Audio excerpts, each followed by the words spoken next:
release him before we go to the next speaker, who will be from Foreign Affairs. Without much ado, Dr. Patrick Njoroge.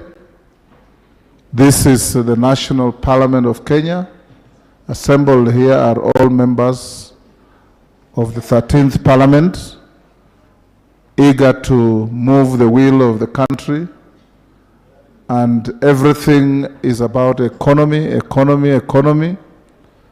And you are the custodian of our central bank. So we will listen to you very keenly. Where the questions we'll put to you, and we can be able to move at the same level as everybody else. I will not ask you questions when you finish, but I'll want you to tell us why the quality of our new currency is so poor. It lasts, the small currencies like 50 shilling notes and 100 don't last more than 2 weeks in quick circulation, especially when you go to markets like Ikomba, like Karatina, like Chwele, and so on. Is there any problem with our quality of currency compared with our neighbors? Karibu. Thank you, thank you, thank you.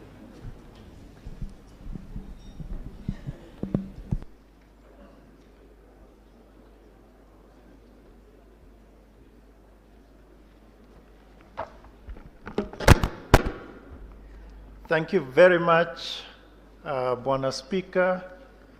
I want to begin by congratulating all of you on your appointment and mandate from the people of your respective jurisdiction, and indeed the people of Kenya, to your new 5-year term in the context of the 13th Parliament.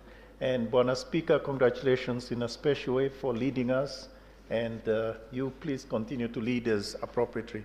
It's also nice to be here because I have seen a lot of you on TV. So, and it's one thing to see you on TV, it's another thing to see, he's really tall, or vice versa, you know. So I think it's good to see you, and to also begin the day and your term worried or thinking about the key issues of the economy. Your mandate revolves around the economy. And I think it is important to start with that, and I'm delighted to be with you. It's part of our mandate as the Central Bank of Kenya to be advisor to government. So I stand before you because you've called me to you. You didn't summon me. You just called me. And it's my responsibility to answer that call. And I want to assure you that as often as you call me, I'll show up. And I'll explain things, and I think Bwana Speaker can clarify, can actually attest that in his previous responsibility, when they called me, I was ready to talk about whatever they wanted. So we are there. So thank you very much. Now, I'll go rather quickly over some things, but I think we can open the discussion at the end of it. Although you can stop me if there's a particular burning question that comes to you about the economy. So the first point to make is Kenya is not a project.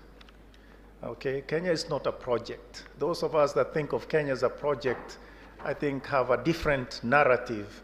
The way we see it is Kenya is that ship there, you know? So it is we are on a journey, we are on a voyage. So really, MV Kenya is what we are talking about. And as it sails, there are certain things it wants to accomplish, the distance. So you have the dashboard. And from what you've been hearing and telling people during your campaigns, and etc., and also as citizens, economic growth is an important thing. You want to see the country growing. And we as economists just love to talk about economic growth. And we say it's 8%, it's 5%, it's this. But it's not the only thing that matters. You also have been talking about cost of living. That's another element in your dashboard. And also other things about health, education. For instance, I think a lot of you, even when you talk about the cost of living, how does it impact you? And I can assure you that it impacts you a lot, because let's say somebody has a bill at a hospital and they cannot afford it. And then they come to you, etc. So the issue of health, the health outcomes and education outcomes are extremely important. And then infrastructure. So you have infrastructure, roads, we are talking about the various, even the SGR roads, but roads, not just new roads, even, are the roads, are there potholes in the roads? Are they tarmacked? I think we have a whole set of issues. By the way, I see a lot of you writing notes, which is good, but I think I would also tell you that you will get the slides. We'll make sure that they come to you circulated appropriately. But anyway, it's good to write notes on this. But there are some things that hold us back. So this thing is sailing, but what holds us back? What draws us back? I think there are some things that, and the first I think is corruption. Corruption is a net loss to the economy. Yeah? So if you have, corruption will benefit one person, but it is a huge loss to the entire economy. So that holds us back. It's an anchor. I think we know that. There's a big net loss, which is pending bills as well. When you have pending bills, you know what happens. However they are created, however they are generated, it ends up, let's say the contractor, next time he'll price, instead of pricing it at 100, he'll price it at 120, because he expects that he won't get it on time, etc. And so there's a big problem there, and it also allows you, it's an opening for corruption, etc. So that's another issue. High inflation, another big problem, which holds us back. And then some of the things that may lead to weak institutions. So think of KRA or central bank or even the police, when they end up becoming poor, meaning, or the judiciary. So they weaken, they cannot deliver on their mandate for whatever reason. And I think Kenya has an entire history of strengthening institutions and then breaking them, and then strengthening them. So we need to be sure that we protect the institutions through and through. I also wanted to talk about the poor environment that may be their environment in terms of the environment out there, but also other things like business climate, etc. So all those things hold the MV Kenya back from sailing. Now, the sails that are there in this boat, they are actually fiscal policy. There are three in particular: fiscal policy or fiscal, the outcomes or the fiscal policy or implementation of fiscal policy, financial policies, which is more like ours. So fiscal is all about the budget, etc. We mentioned it. Financial is more about banking and so forth. If it is working well, if interest rates are working well, savings will happen. People are sure of their money in banks, etc. And also on the external side. So think of exports, imports, think of foreign currency, think of all those things. Those are the three sails in the economy. And if they are well trimmed, the boat will sail very quickly, despite there being, the wind not being strong, etc. But then there's another element there known as debt. And you can see it, it's the keel in the boat. The keel makes sure that the boat doesn't topple over, right? So if the wind blows it in a particular way, the keel makes sure that the boat stabilizes. But if the keel is too big, it can actually capsize the boat. And that's what happens when debt becomes balloons beyond compare. Then it becomes a problem that has to be dealt with. So the keel cannot just be randomly anything. So we have to manage debt so that it helps us instead of hindering us. So colleagues, what I'll do is I'll talk about MV Kenya and some of these issues I'm going to touch on them. And later on, if you want have more specific questions, I can obviously deal with them. The slide that I want to show next is to show you where we are, where we were in July. This one, every 2 months, we do a survey of market perceptions, right? Now, you have a sense or a pulse of the economy in your jurisdiction, in your constituency, in your county, etc. We, every 2 months, take the temperature, the perception of people around the businesses, really, around the country. And we ask them, what is their sense of optimism in Kenya's economic prospects? And we did this in July, just before the elections, right? And we had also done it in 2017, just before the elections. And what we found very interesting is in 2017, so it's banks and non-banks, but the results are very similar. In 2017, you remember the previous contentious elections, but it was even before that. Only about 26% of banks, and indeed only 35% of non-banks were were optimistic about the economy. So 25 or 35%. And indeed, in July of this year, it was just the reverse. It was about 80% of banks and around 73% of non-banks. So we are making the point that actually, even as we are coming to the elections, there was a lot of optimism in the country. And this is, in a sense, let's say, the break between politics and economics. So people wanted to just go, do their economic things, etc. Even as you were doing the campaigns, etc. People are focused on their things. They're listening to you, but they want to go ahead with the economy. This, to me, is interesting. We are doing another survey now, and in about a week or so, or 10 days, I'll tell you what the outcome is of the survey now after the elections. So, a few issues. The economy, how strong is it growing? And the slide on the board now gives you details about the growth. Remember, one of the outcomes we talked about is economic growth, GDP growth as we call it. It's true, I've made the point before, and I continue to make the point that you cannot eat GDP.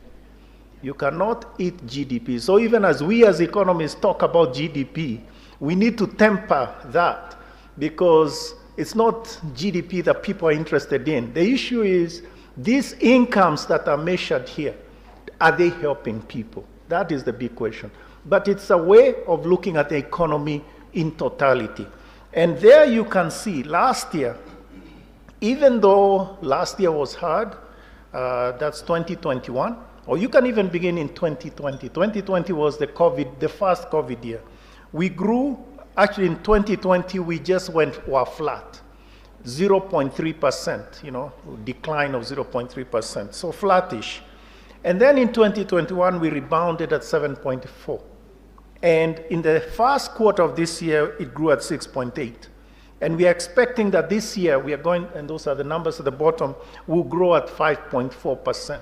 5.4%, frankly, is a strong growth relative to other countries. It may not be the strongest that Kenya has delivered, but in the circumstances of the economic situation around the world, that is a very strong level of growth. I want to show you the next slide, which is just showing you a long-term trend of growth, and that is the dashed line. So it goes from 2010 to 2021. So 2021 is the 7.5 we mentioned. But you can see that growth rate has generally been around 5%.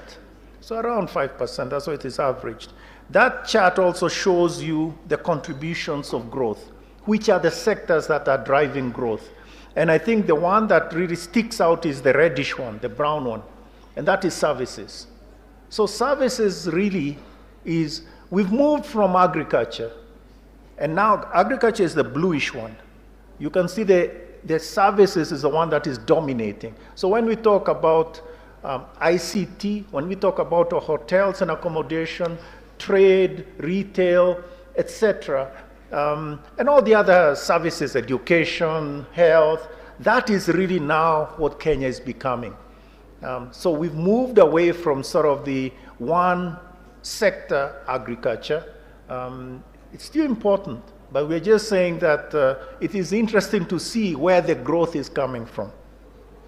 Let's move on to the next. I mentioned in passing that the world is a rather harsh place today, very bad place. Meaning world economy, there are a lot of problems in the world economy. The first of this is that the world economy is likely to, the growth rate is falling, meaning it's slowing down. There's even talks about recessions, a recession in the advanced economies.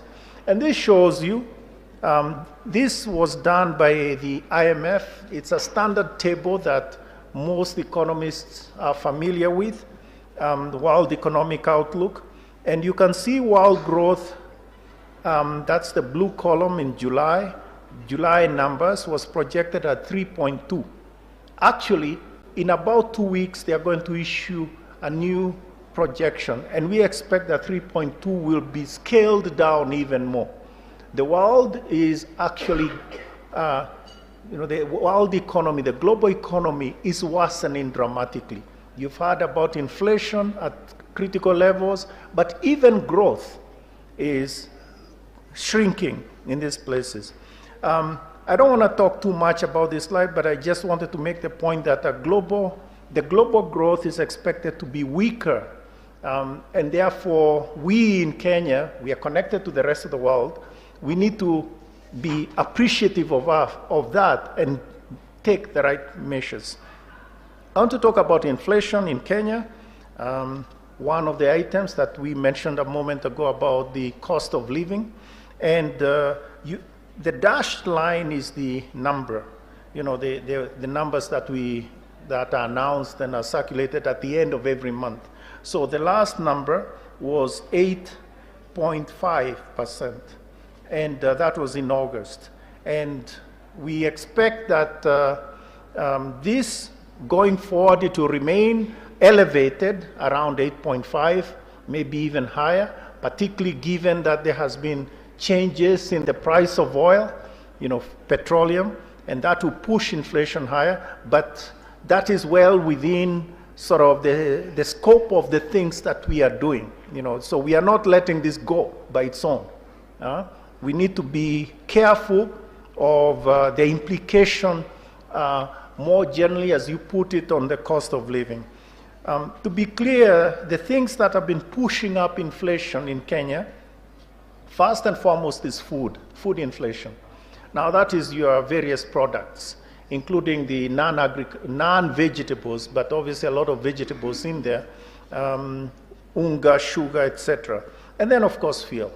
So next slide is interesting because we just talked a moment ago about 8.5. That's where we are in Kenya. What about the US? Where are they?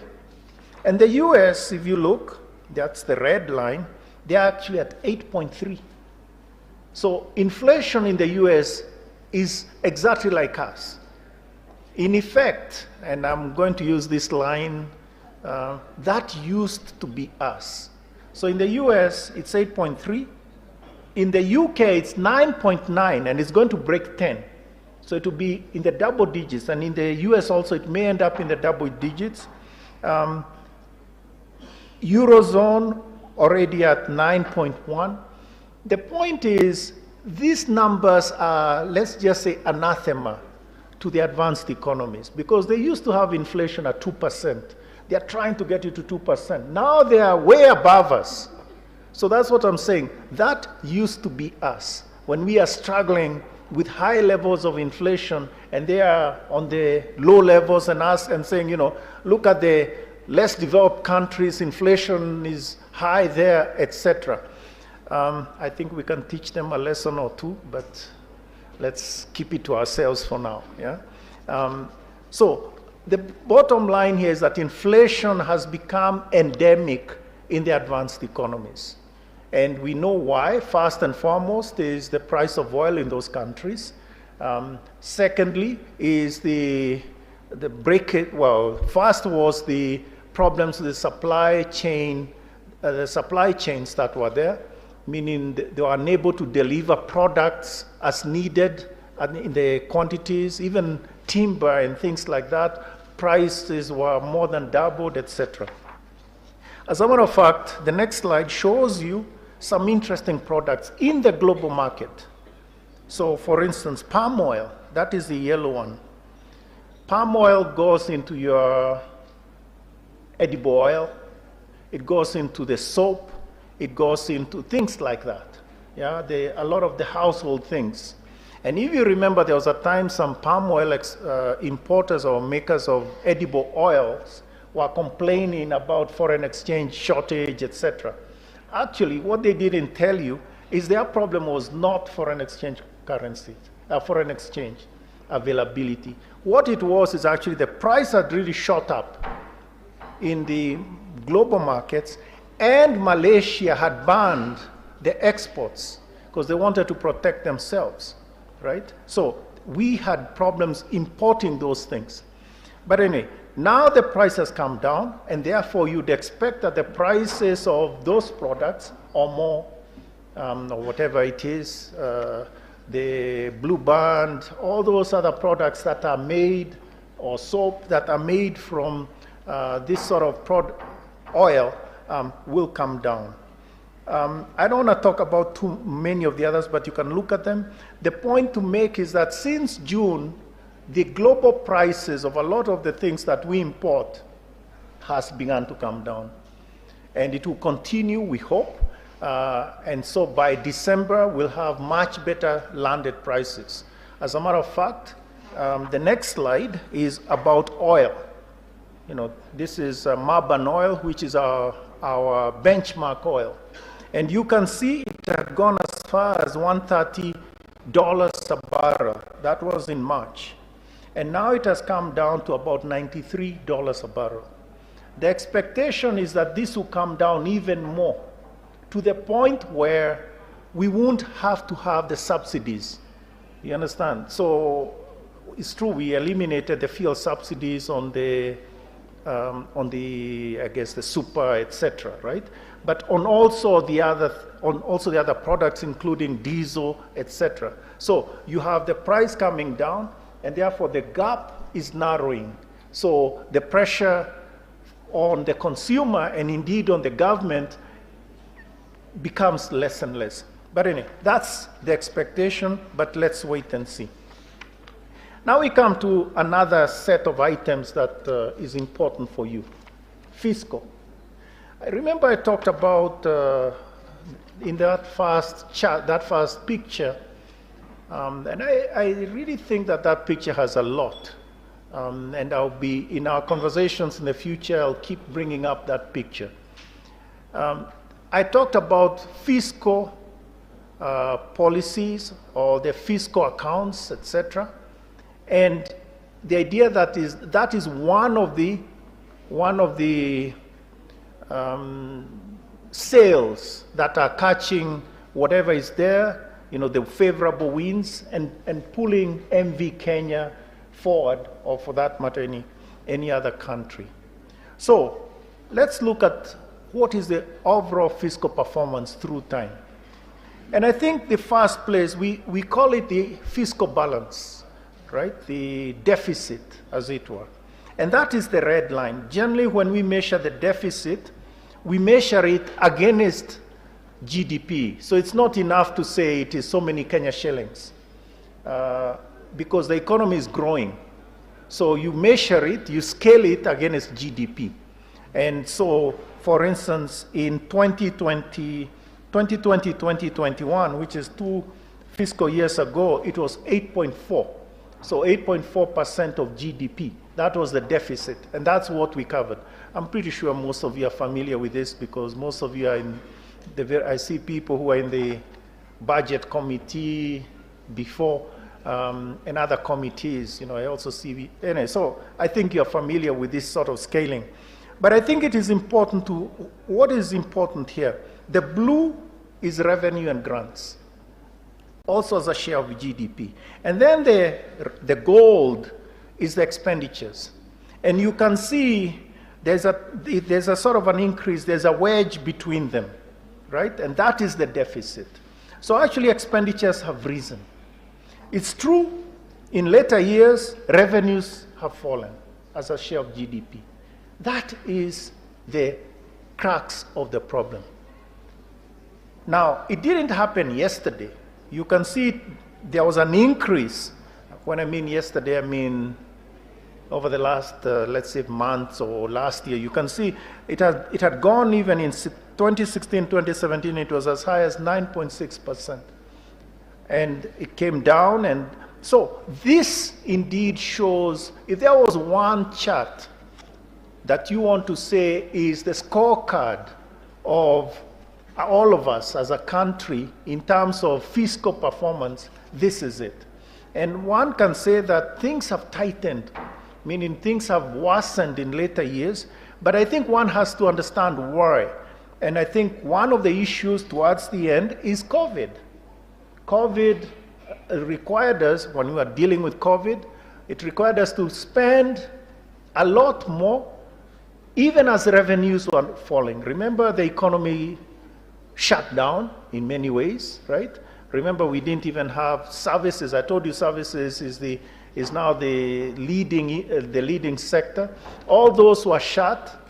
So in effect, we were in a sort of a quote-unquote survival mode. And I think the point here is that that's why the deficit increased. But now we have to take it back to where it should be. The next chart shows us what that means. So just to tell you more or less what this, so the red is the actuals. So remember I said that in 2021, fiscal year 2021, the deficit was 8.4. So that's the middle 8.4. And then the next year, which is the last fiscal year, the tentative number is 6.1. 6.1 is a significant improvement. However, there's a little catch here. This does not include the pending bills that may have been accumulated and not paid. So this number may need to be adjusted by that amount to correctly reflect the actual, let's say, commitment of resources that government took. But the direction is clear. The path that had been chosen or that has been chosen by government over time, medium term, is one that is the green one, is one that would bring us back down to stability less than in the order of 3%. 3% in 5 years. 3% of GDP, which is a sustainable place to be. So this, to me, is where you want to go. The issue is, can we deliver on it? And if we can deliver on this fiscal plan, consolidation plan, I think you would have achieved one of the, let's say, you'd be one of the largest successes for our country into the future, and indeed through time. Now, if we had looked a little more at the graphs that I had shown before, don't go back, but it's interesting to see that there has been moments in the past that actually we had strengthened our fiscal performance. So it is not impossible to strengthen our fiscal performance. Then we talk about debt. This is another topic that you're familiar with. Debt. The question is, where is our debt? Meaning, is it, how painful is it? You all know, and you've been told, as somebody was telling me today, that your own, let's say, in your own constituencies, you asked about debt. And people on the radio will ask about this. Here is a long series about the evolution of Kenya's public debt. Again, it's scaled against GDP. And you can see there was a time it was at 64%. That was in 2000, 2002, 2003. And then it came down to 38% in 2007, 2008. And now it's gone back up to 69%. Now, again, the question is, if you ask yourself, how much of this is domestic and external? Actually, it's about 50-50. That's not the consideration. The issue is total. It's closer to 60 to 70%. And the question is, can we bring it down? The answer is yes. We did that before. We did that in 2002. We brought it down to 38%. It took like 5 years, but like everything, it's all about being consistent. You don't run the marathon in let's say 10 minutes. You are there for 2 hours, and you're steady, and you train for it. That is what this is. This is a marathon, dear colleagues. Now, I'll mention a few things. Is it a problem? Well, it is a problem for the reason I didn't mention it, but I kind of alluded to it. When we looked at MV Kenya, the first slide that I showed, there was that debt issue. And I say debt is used to stabilize MV Kenya. So for instance, when we were going through the COVID-19 and basically we couldn't raise that much revenues, etc., the only way we could get away with it was to borrow. So we borrowed concessional funds from the IMF, the World Bank. You know, it is 20, 30, 40 years repayment, 2%, actually less than 2% interest, etc. So very concessional. And that's how, so in a sense, it's like you also, you know, when you're in a tight spot and you want to, so you can borrow a bit, but you want to be sure that you don't overborrow. So here's the case, and even personally, when you borrow, you have to get to a point where you say, oh, wait a second, I think I've overborrowed. And I need to be careful and begin to repay this, maybe begin to repay the more expensive debt, etc. But I think the first thing that happens is when you begin to, your repayment becomes a large share of your revenues. And this applies, for instance, if you borrow mortgage, right, a mortgage, right? You know, and I'm sure, well, maybe it's not you, but the people that come to you, the people that work for you, and you advise them, you tell them, don't borrow. I mean, your repayment should not be more than 1/3 of your income. There's a general rule. This is a general rule, financial sort of management. 30%, right? No more than that should be going to repayment of loans, etc. So if you do that for the country, you get this so revenues is what we are earning, that's our income. And then debt service, yeah. So you can see there was a time it was 33%. It came down to 16, 15%. And now it's up, you know, in the 50% range, above 40%. So clearly we are tight, yeah. So every shilling that we collect in revenues, 40 cents, or every 100 shillings, 40 shillings go to debt service. So you begin to ask yourself, but wait a second, what about salaries? What about medicine? What about building roads? So the point is, like, you would also need to worry about this. If you had this problem personally, you sort of say, hey, wait a second, I do need to, I'm not at a point where I'm falling, I'm collapsing, but surely I need to do something about this. So it's a bit like you or me when you go to the doctor and the doctor tells you, you know, you're doing well, but you need to exercise more frequently. Yeah? And you don't like the exercise, but you need to do it. Otherwise, things will be worse in a year's time, etc. So that's really gives you a good snapshot as to where it is. I wanted to give you also a sense of where things are relative to other countries, but this I'll do very quickly. And it is this slide. The blue is the advanced economies. So generally advanced economies can carry debt much higher than us. So Japan, etc., they can all go much higher for many reasons. These are discussions that we economists love to engage in. But I think as of others, say emerging markets, lower, and sub-Saharan Africa, even less. Meaning our debt carrying capacity is not at the level of the others. And I think it's understood, right? Again, using the analogy of running the marathon. If I haven't trained enough, I cannot really keep up with Kipchoge. And Kipchoge will stay for 2 hours and he's running very fast. I cannot keep up with him even for 1 kilometer. And now if you have trained a lot more, you can stay with him for a little longer. So I think that's the sense. We can discuss it, but I wanted to tell you that not all countries have the same carrying capacity. And that is important for you to appreciate. What are the economic consequences of high debt? You know this, but I thought I would at least remind you. First, it narrows the fiscal space. So I explained it in the context of you have less room for other expenditures. And that is very important for you. Yeah? It's very important because your job is not just to repay debt. Your job is to make sure that the lives, and my job as well, is to actually affect the lives of the 50 million Kenyans that we are responsible for, that have given us the respective mandates. So that is important.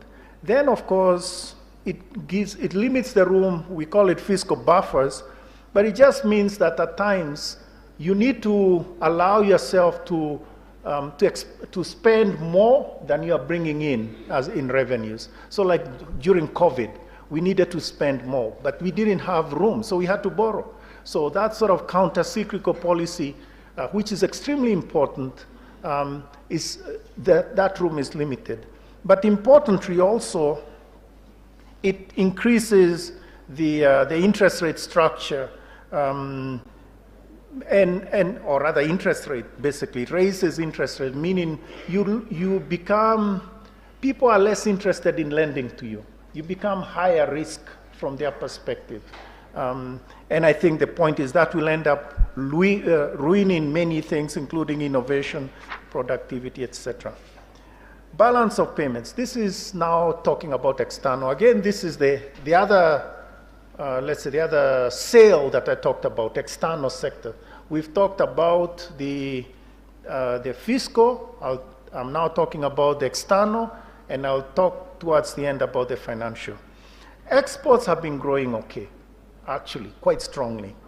Growing around 15%, over the, but I think specifically, if you look at them, 2021, 2022, the only one that looks a bit odd is horticultures. And horticultures, actually, the problem there was avocados. I'm an avocado farmer, and I know a lot about avocados. And the problem I understand is it's the exports of these things, right?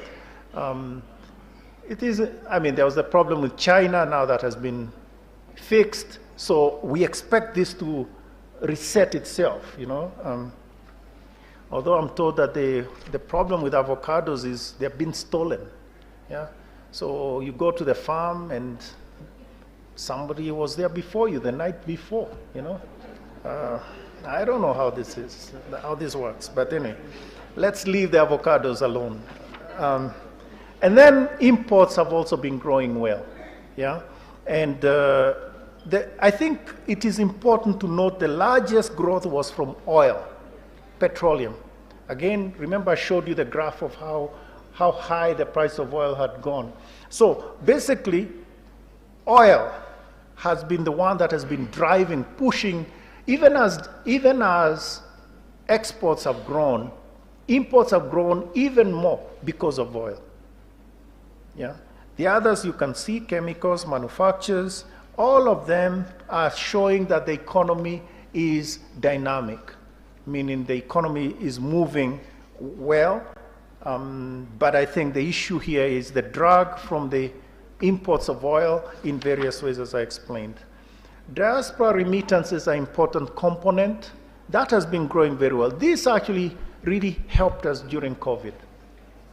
Our fellow Kenyans out there sending money home, that has been strong. Now, I know the last few months, there has been, let's say, stabilization, and indeed last month a decline, modest decline from 312 to 310 million US dollars in the month. And the reason for that is twofold. One is there's a general, let's say, seasonality. It will pick up as we go into the next, into October, November, December, as we do that, right? So there's seasonality, people sending money home according to the season, towards Christmas, school fees, those sort of things. I think we understand that. But another thing which we have seen, not just about Kenyan remittances, it's actually globally, is that the people in the remitting countries, and in particular the US, they are sending less money home because they're under a lot of economic pressures themselves. So the cost of living for them has really pushed them hard. But anyway, just something to note, and at this point we are still grateful to our brothers and sisters, wherever they are, that they are sending these remittances, which remain, they are much more important than any of our exports. Tea, coffee, horticulture, much more important. And I think it is good to see that they still have a connection with our country. This is a long-term item that we need to talk about. Tourism is picking up. I think this, I don't want to say too much in the interest of time, but I think it has picked up quite well. And there was a time recently that I'm sure you couldn't get any place in any of the hotels in the coast or even in Masai Mara, etc. So those numbers are coming on okay. What is the bottom line? The bottom line here is that the current account balance, which is what puts everything together, so exports, imports, remittances, everything, then you have a balance, so like the bottom line, has been, we have a deficit relative to GDP of about 5, for this year we are projecting, well, last year it was 5.5% of GDP. And to July it's 5.1, and we are projecting that to be 5.9. Now, I always make the point that the sweet spot for us is 5%. So we are a bit on the higher side, but it's around where it should be. So 5.9 isn't a problematic thing, particularly because we are financing it through other means, capital inflows, portfolio inflows, etc. And you can see, as we say, tumetoka mbali, look at 2014. Yeah, 2014 was almost 10%, and even the year before. So I think the point I'm making here is that the current account is in relative balance, and the next slide shows you where we are on the foreign exchange. You can see in terms of US dollar equivalent, it had peaked at 8.8 billion, and now it is at 7.3 billion. But this is still like 4.3 months of import cover, which is relatively adequate. But you can see it has fallen from 5.2, 5.3, but we maintain it at around where it is, not so much because we are targeting anything, but because this is we in the central bank generate these reserves through the government's loans. So the government borrows in US dollars, and then we repay their loans in US dollars or foreign currency, and that's how we generate our foreign exchange. It is adequate, etc. The question which you have is, and you have been asked by others, but wait a second, why is the shilling falling? So, is it falling? Yes, it is falling. Is it falling dramatically? And that's where the issues are. Now, there's a slide that I'm showing you, which is it shows you the major currencies against the US dollar. So you can see all those reds, all those currencies, they are depreciating against the US dollar. And if you do one index of the major currencies against the US dollar, it's that index on the left, the green one that says 14.4. basically the US dollar has been strengthening dramatically against all other currencies. So US dollar is on one side and everyone else is going down. That is, I think, politically, and Speaker, you'll forgive me if I dabble into political words. That is the US economy might. Yeah? I said economy, I was going to use politics, you know. There's a word about it, yeah? This is the, so in a sense, this is the imperial aspect of the US dollar. That's the politics I wanted to avoid, but I think you allow me to just say that. So yes, so you have the dollar strengthening against everybody else. Sure, even the euro, the pound, 15%. So I think the point here is we have to understand what is going on in all the markets. So when we ask ourselves, why is Kenya? Then we have this slide, which is our countries, or rather African currencies. And you can see that we are the circled one, we are at 6.2, so we have depreciated, and this is January to date. So we depreciated by 6.2. However, you have others, you know, you have the Uganda shilling, it is 7.7, Egyptian pound, Kwacha and Cedi, you can see them on that side. And then on the other side, you have the Tanzania shilling, Nigerian naira. We can discuss each of these currencies, where they are coming from, obviously offline, because a lot of it, there are other things that are going on, such as where they were last year. So for instance, when you look at the Zambian kwacha, which is appreciated by 7.6, last year actually it has depreciated like by 20% plus. So it is in a sense correcting after that. So I'm making the point that we are in the middle of the road, 6.2.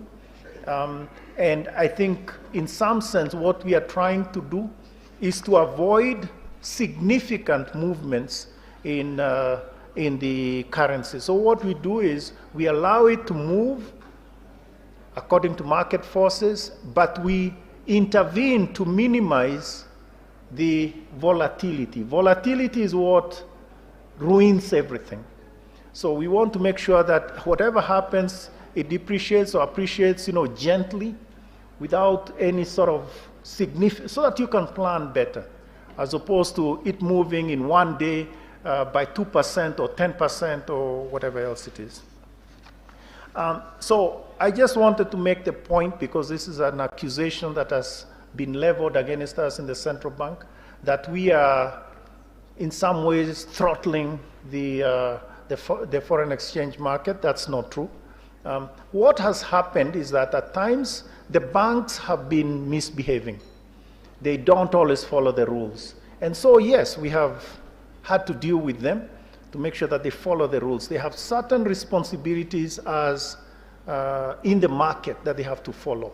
For instance, make sure that they have two-way pricing, make sure that they provide minimum quotes for $500,000 US dollars, etc. So if that works well, then the market itself will provide itself with let's say the balance. It will be self-correcting and won't have an issue. But I think the point is that, particularly as we are coming into the elections, there are obviously some people that had other ideas, and they were trying to, in a sense, benefit from the fears that you have, that I have, that everyone else has, and in a sense, that's what we were, let's say, opposing in terms of making sure that the markets operate as they should. I want to finish quickly, so I'll skip some of these other slides. Just a word on this slide. The national payment system is so important to us. And we as Kenyans want to improve this national payment system. And we want to have a secure, fast, efficient, and collaborative payment system that benefits all Kenyans. And so there are some things we've done. We have a strategy which we can discuss, but it's available on our website, etc. I want to say a few words about banking before I finish, but maybe even I'll skip this financial inclusion slide. Let's go to the vision of the banking sector. And I'm happy to see some faces I recognize that we discussed some time ago, the maneno of interest rate caps. If you remember, we were adamant, we had differences of views, etc. We put it in place, you put it in place, and we told you it wouldn't work. It didn't work. We told you that there were some things that we needed to do. We put them in place, in particular this thing of the vision of the banking sector. And this vision is important because we say that we want, I'm not going to go into all the details, but we want a responsible and disciplined sector. So customer centricity is very important, which is a big issue. It was one of your key issues. And actually, as Kenyans, you know, we all want to be treated with respect. Customer centricity. The thing of risk-based pricing, this is important. Because if you went to a bank, they should not just look at you and say, well, okay, you are 12% or you are 23%. It has to be based on the risk of the project. And I think this is the big thing that we have been pushing them towards. And they are getting there. They need to, it's like learning a new language. You don't start knowing it. You do it in, you know, kidogo kidogo. Transparency in terms of interest rates, what they're charging, and also ethical banking. So that is a journey that we have already, that took off in 2019, and we have already begun to see significant benefits from it. For instance, how do I know this? Well, you know it. During COVID, if you had a loan that was performing, you could go to your bank and renegotiate and get a new loan or reduce the terms, etc. You know, we'd never, in the 56 years that we have been in MV Kenya has been sailing, that had never happened before. That a banker has you sort of say, okay, you're making your loans, but you know, we can, you know, tutasaidia kidogo, and then they changed it a little, etc., to benefit you. And I think this is something that we should appreciate. Would never have happened if the banks had not changed their outlook and felt that they have a responsibility to you as customers and to the country itself. I'm about to finish. The banking sector, growth in credit. I don't want to talk too much about this, but just to mention that actually it is now credit is available. It is true there are concerns. Some of you ask, well, they are lending to government, so they are crowding out private sector. That's not true. Yeah, they still have lending capacity, and they can lend you appropriately if you talk to them. Now, I want to finish, but really to mention just two things.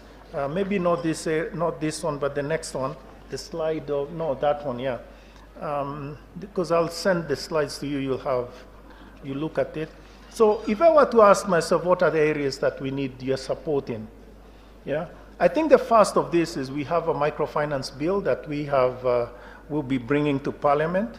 Really this is meant to strengthen the microfinance sector. We have to move from the old-fashioned microfinance. We need to go to microfinance, in my view, I call it 3.0, as opposed to where we are now, which is microfinance 1.0. So we'll bring that bill, we'll explain it to you. I think it is important in terms of reaching to some of the unbanked, and particularly if you also have this digital sort of platforms, etc. The other one is a big one, which is the designation of lawyers. This is all regarding the anti-money laundering sort of issues.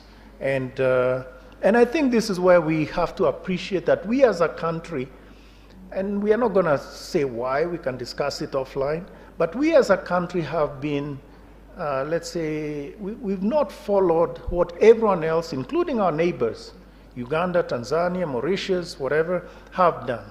And this is a standard thing that we should be doing, which is designating lawyers as reporting persons.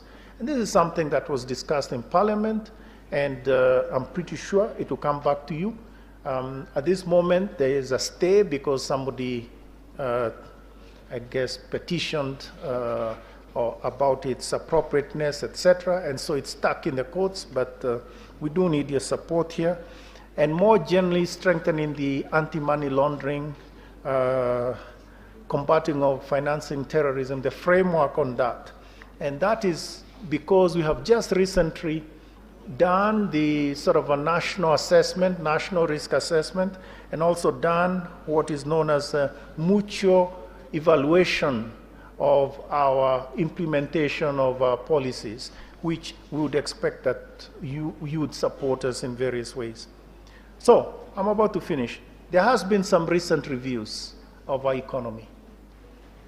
The things I said before obviously indicate some areas of that we need to work together, not just the people in this room, but I think also others, you know, the entire, all arms of government, let's put all arms and all elements in government.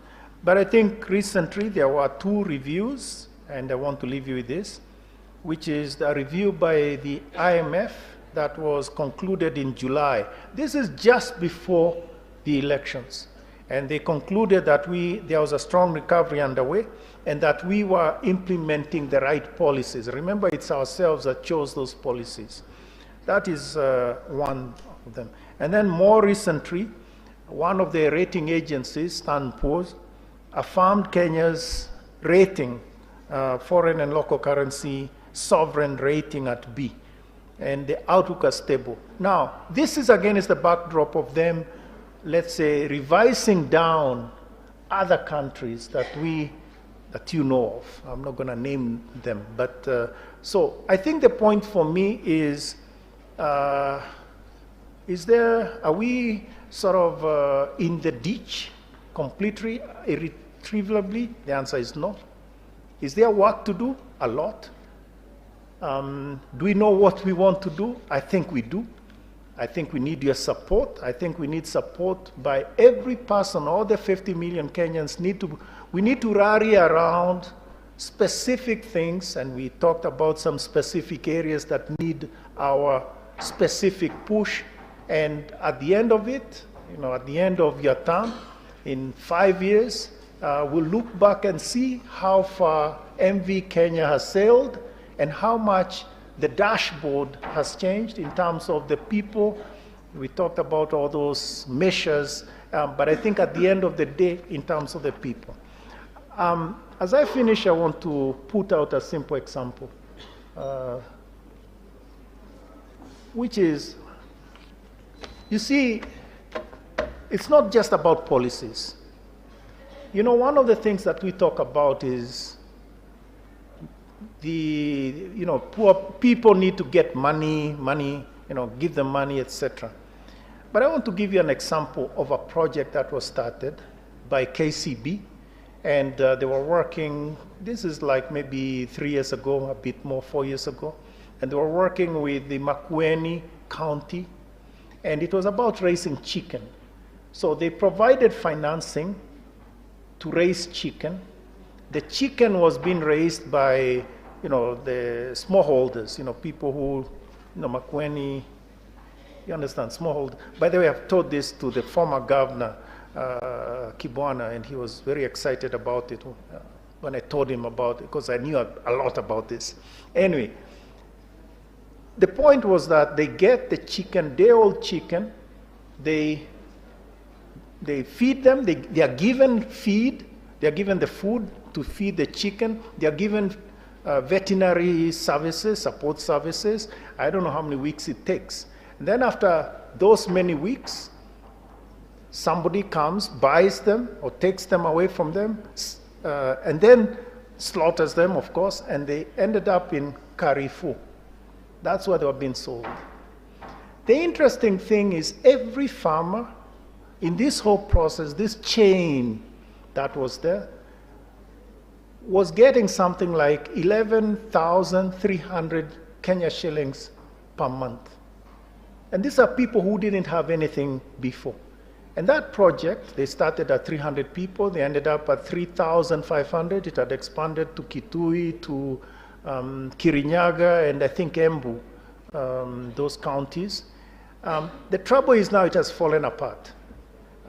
We can discuss why it fell apart, but I think while it was running, you can imagine what 11,300, what that means to a family that doesn't have coffee, doesn't have anything else but that. And it was not finance. It was not financed by itself. It was finance plus, meaning they're supporting them. That, I think, is one of the things that, in my view, is a good demonstration of what you can do in your respective counties, in your respective jurisdictions, because you want to uplift the livelihood of the people that depend on you. Thank you very much.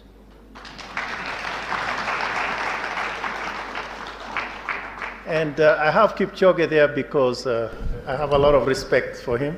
And actually on Sunday, he'll be trying to break the marathon record. Let's watch. Yeah. I can take questions, please. Any questions to the governor? Oh, But before that, can we give him a round of applause, please, for that candid talk? Many, many questions, Governor. It's okay. Let's start then. Let's have, I give you a number, so when one finishes, the other goes. Governor, how many can you take at a go before we go? Let's take, why don't we begin with 4? Let's 4.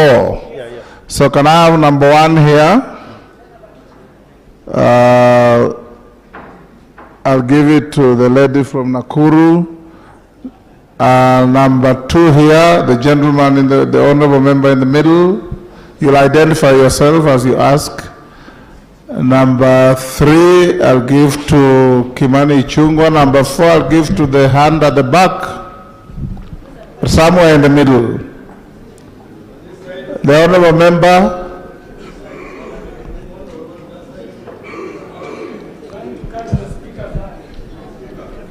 Okay, number 1, 2, 3, 4. Let's start. Okay, thank you. We'll do all of you, so don't worry. Governor, looks like you will stand there for a little while. But I'll also come back, so I hope it's not all questions for all time. Please. Okay, thank you, Mr. Speaker and Dr. Njoroge. My name is Joseph Munyoro. I'm from Kigumo constituency.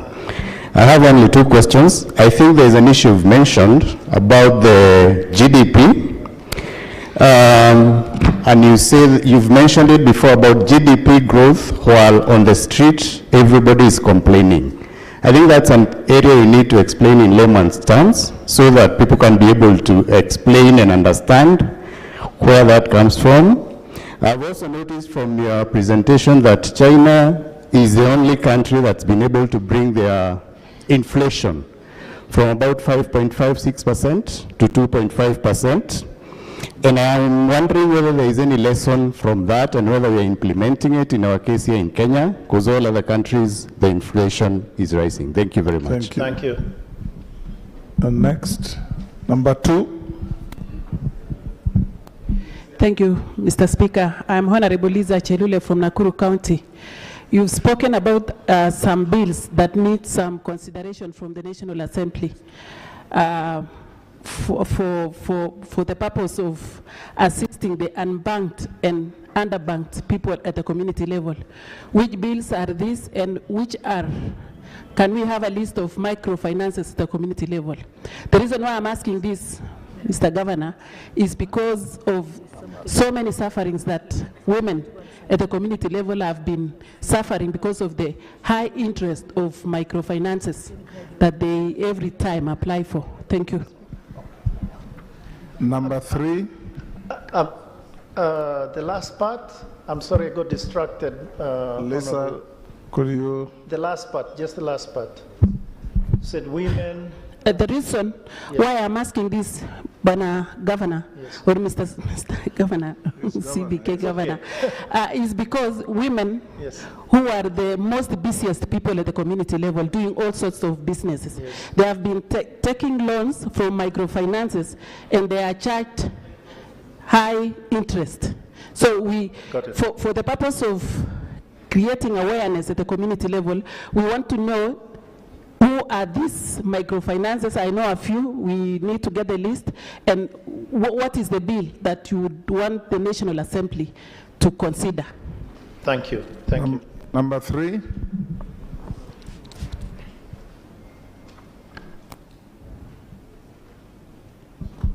Thank you so much. I'm CPA Julius Ruto, Member of Parliament, Keses. I know, Governor, we had engagement last time your visit was engaged. Now, basic question I'm asking. I've noted of late, there is no much supply of Kenyan denomination, the lowest notes. Does it mean, are we losing confidence on Kenyan denomination? Because banks now have very little supply of the lowest denomination. The other issue you never mentioned about in the aspect of subsidy, because now Kenyans have been taken up and down on the issue of subsidy on fuel. You've just shown us inflation on fuel, but we don't understand much about this. Thank you so much. When you say supply, what? The Kenyan denomination. Kenyan denomination. It's out of stock. I understand. In the banks. Thank you. Okay. Number 4.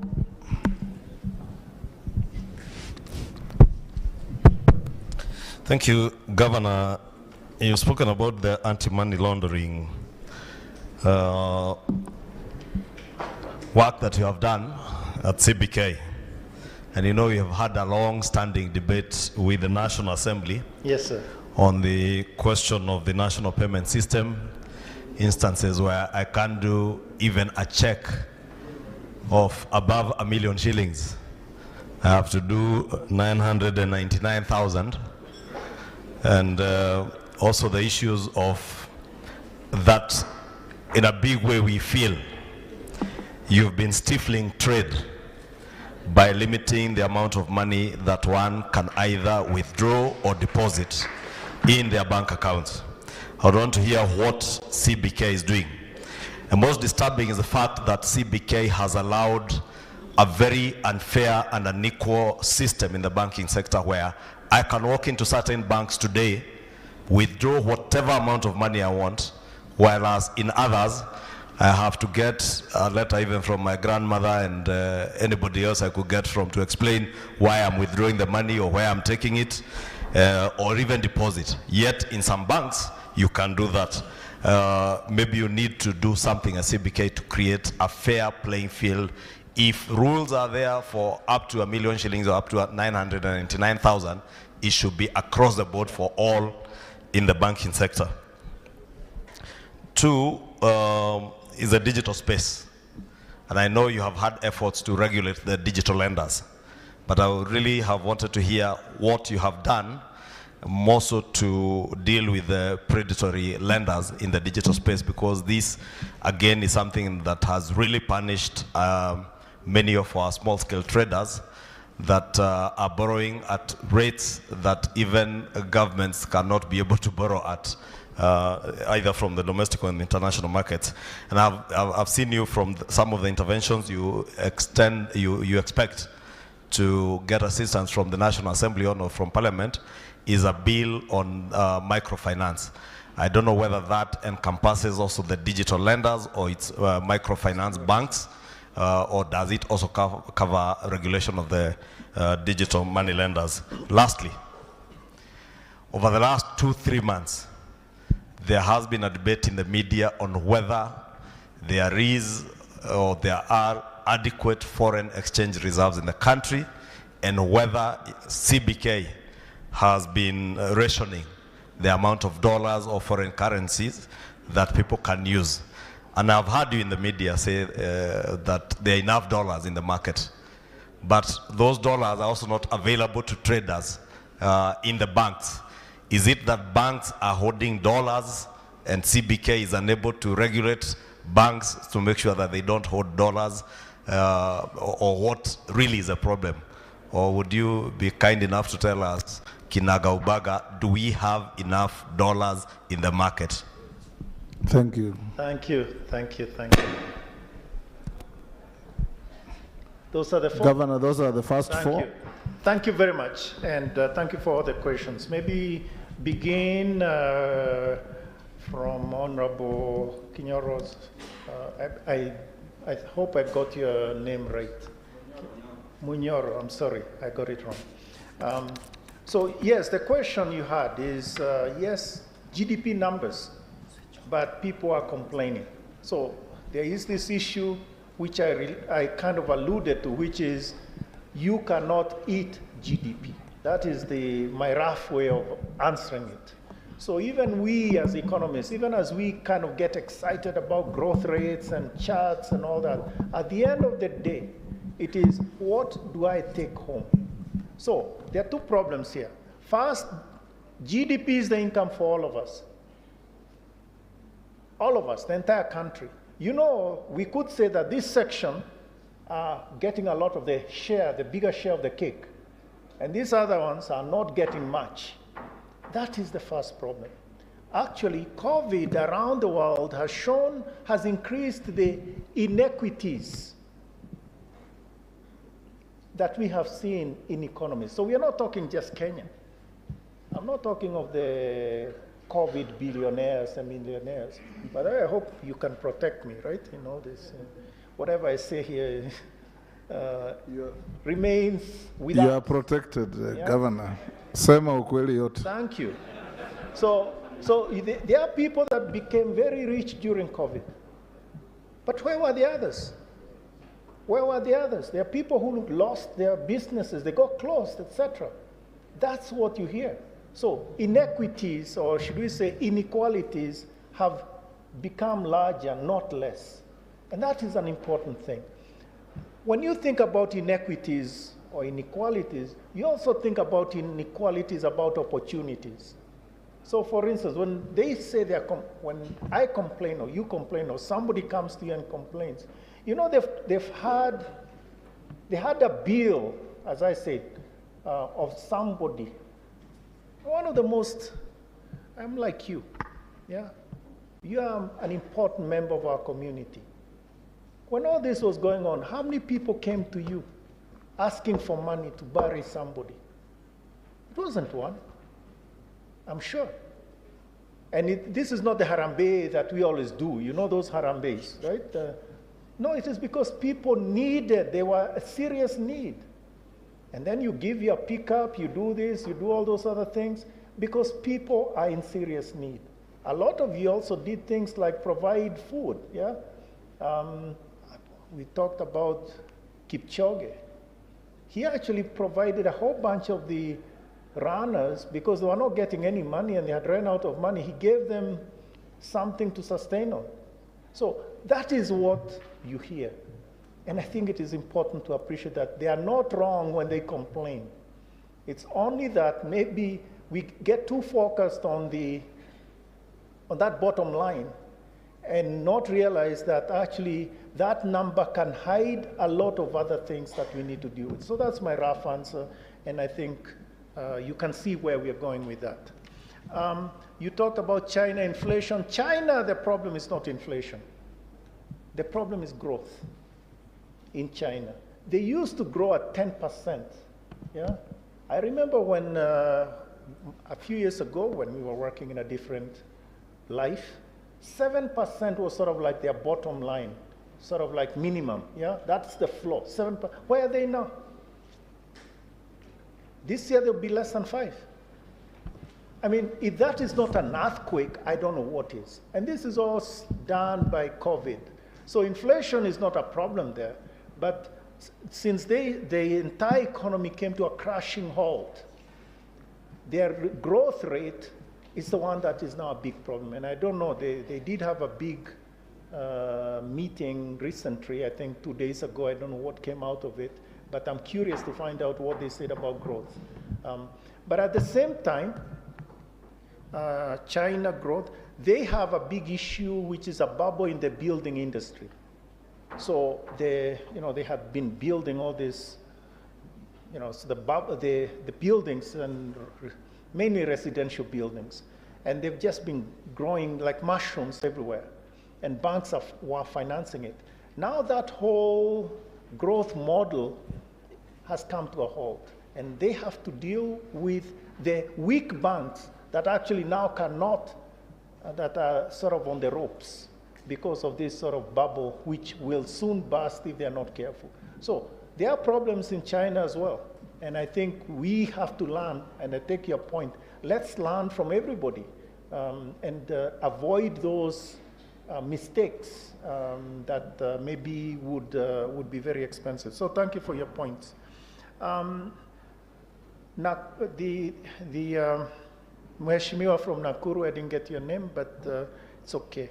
You know, you make this point about women at, you know, the issues that you face, and I'm sure you have very detailed examples on this, high interest, etc. I think we are dealing with it in two ways.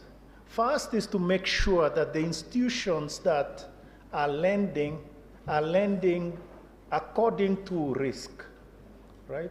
So for instance, the women that go to, you know, let's say a lady who has a certain business, and she's been doing that business. You could even think of hair salon or whatever, and she's very good at it, etc. Why shouldn't she get additional financing so that she can expand it a little? Yeah. So it is because she's been there for a while. She is good risk, and that the bank has to accept. That as, you know, her history as such. The biggest problem, to be honest, about why women don't get as much credit and etc., or maybe at times get very high interest, is often because banks end up asking for security. Yeah? I have many examples about this. They ask for titles, and you know that is a problem. I don't need to say anymore. Yeah? In our society today, you know, not many women have titles. It is, you know, Niabwana, title Niabwana, you know. So we have issues there.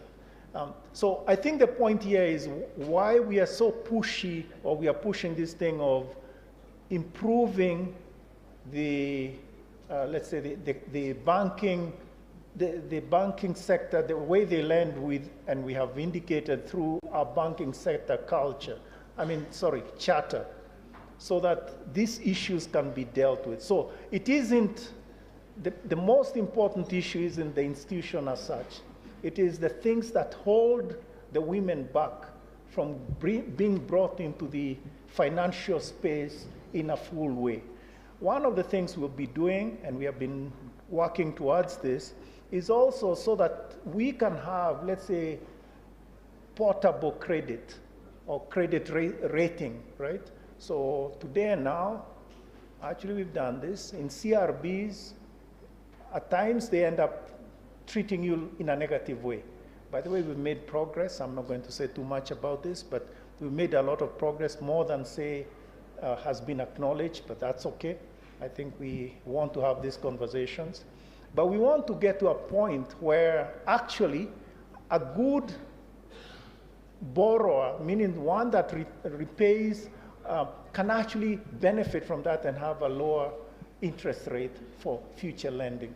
So it's not just about women as such, yeah? It is really about some of the things that hold them back, and that's what we are trying to fix.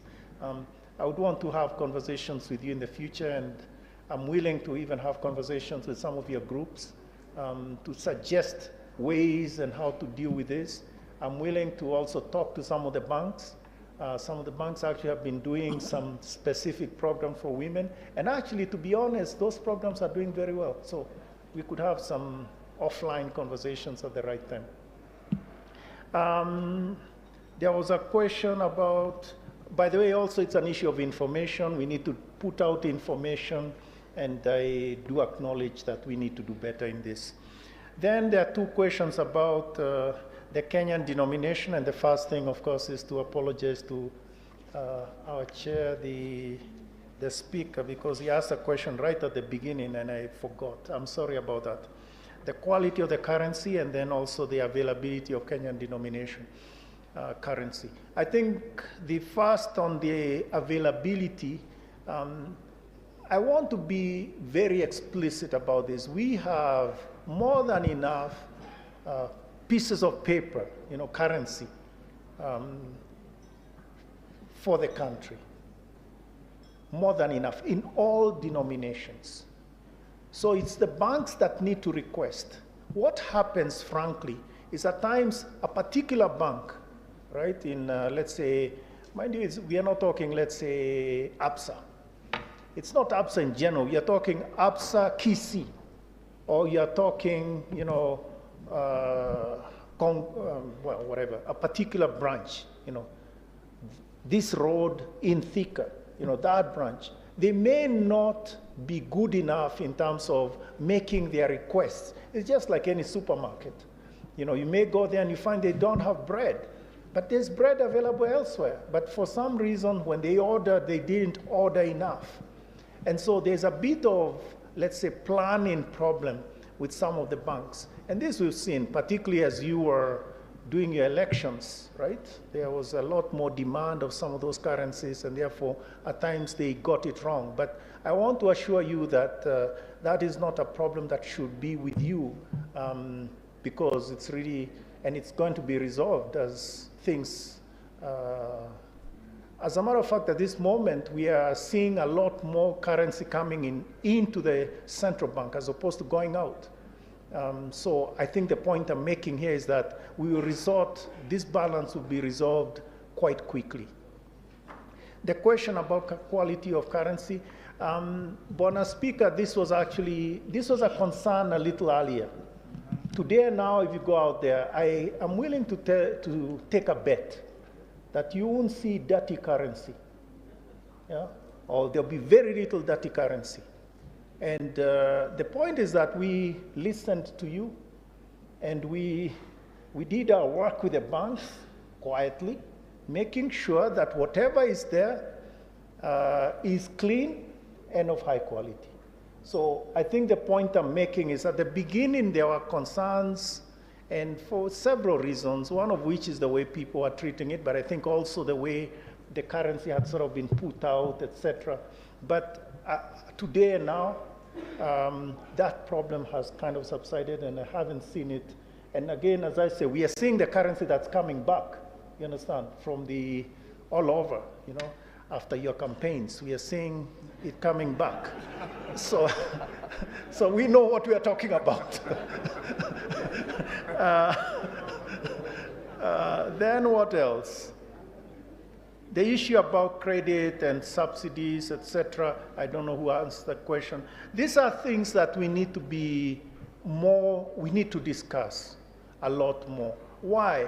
Because it's not a one-sided thing. It's true, as the president said, and again, as you asserted, any subsidy is a cost. It's a subsidy, but at the same time, it's a cost in the sense that somebody needs to be taxed somewhere to cover that subsidy. So that balance is one that needs to be struck.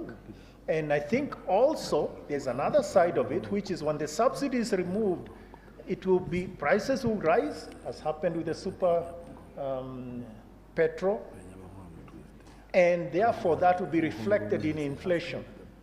And there will be knock-on effects.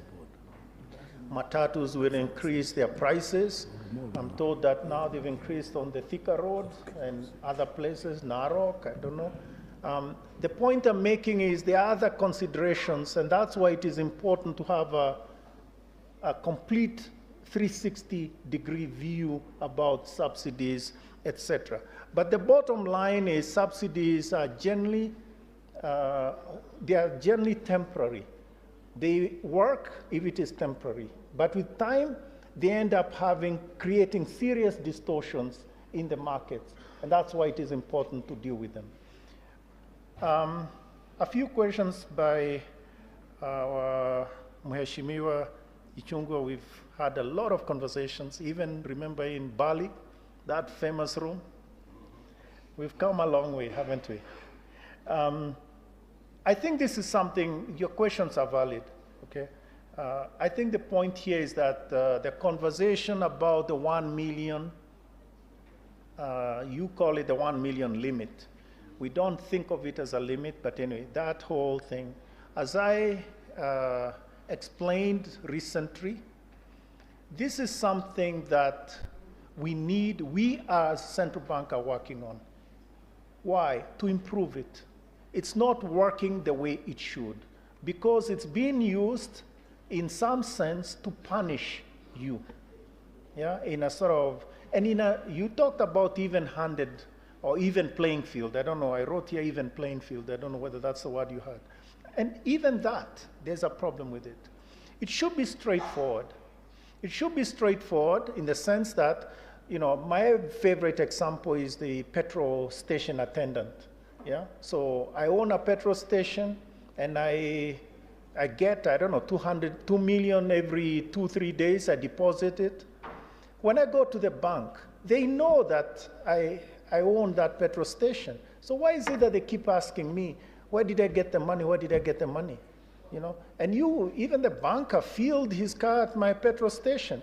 So in some sense, there has to be, let's say, some sanity in the way they deal with the customer. The KYC, know your customer, needs to be properly KYC. That they know you, they know that I run that petrol station, and every so often I bring in 2 million, etc. And so those sort of issues need to be dealt with. The other things, which is, I'll mention it and then move on, but the one that really bothers me as well is, and again, this is an example, you go to a bank, the bank has a policy. Let's say ABSA, right? It has a policy. And you go to ABSA Queensway or ABSA Westlands, and let's say you are depositing money there. And yeah, 1 million, they have no problem with it, right? Then let's say somebody else is depositing 1 million in ABSA Kitui or Kajiado. The manager can say, hey, 1 million, he is Taguza, where? Endanazo. You understand? So the manager is becoming a petite whatever, right? He's changing the rules by himself. And that gentleman that depositor has no recourse, in a sense. So we are trying to put some sanity there, but I think we need to do it correctly, because we don't want to undo some of the things that have helped us, yeah? But we do understand it's an issue of customer pain points. That's the word I use, pain points that we need to deal with, understand them and deal with them. And we've done some work already. We do hope to see the benefits of those going forward. The last point you had was about adequate foreign exchange.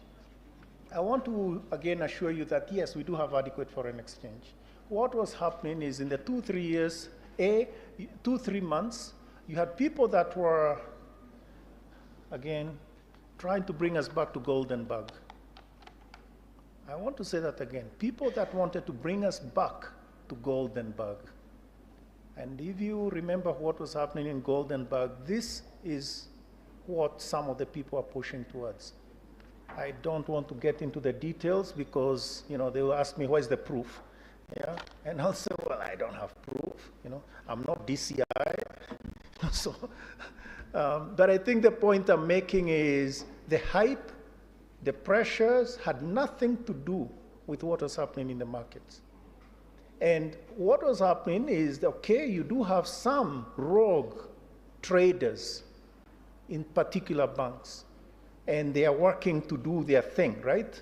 And so we went after those, and we've dealt with some of them. Now, you cannot kill every single mosquito in the room, but I think the point is you have to deal with it, yeah?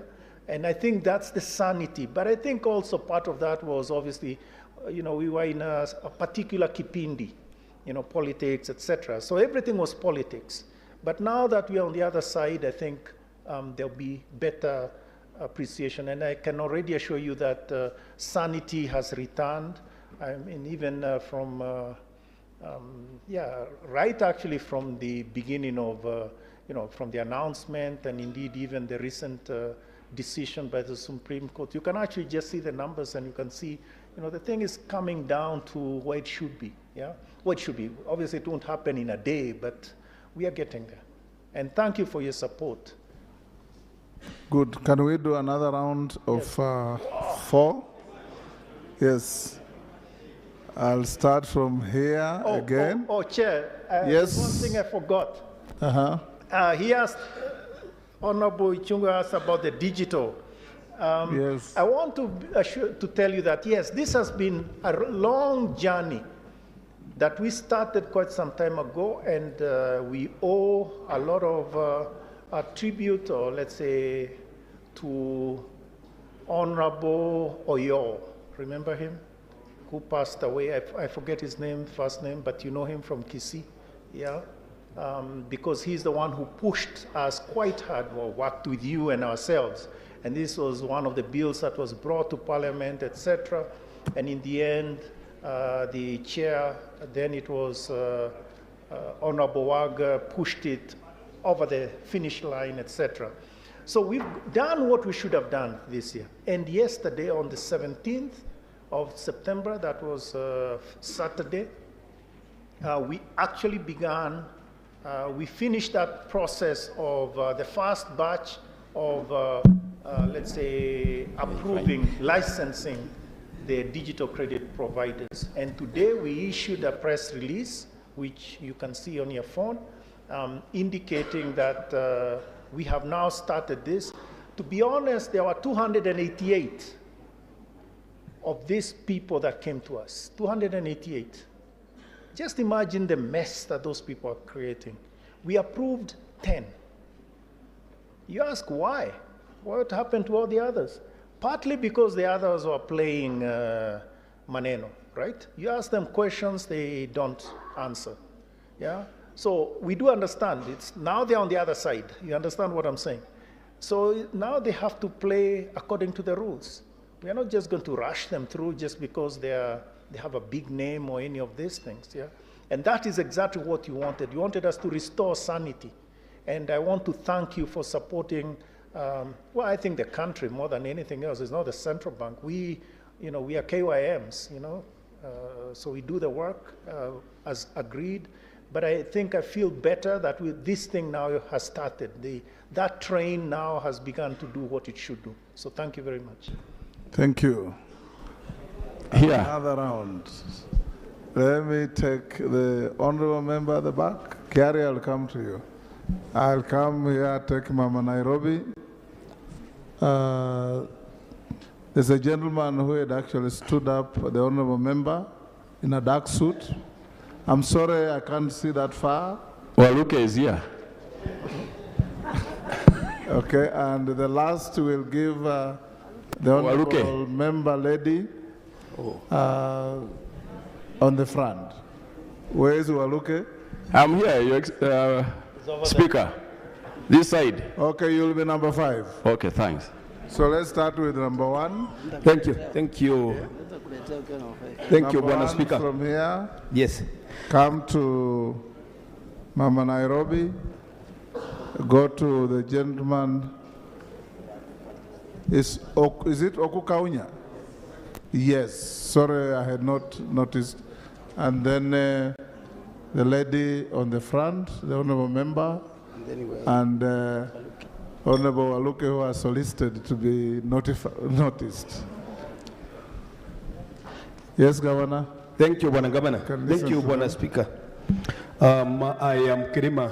And because of the interest, please try and just ask one question each. I will squeeze my 3 questions into one. So that we give room to everybody else. Thank you, sir.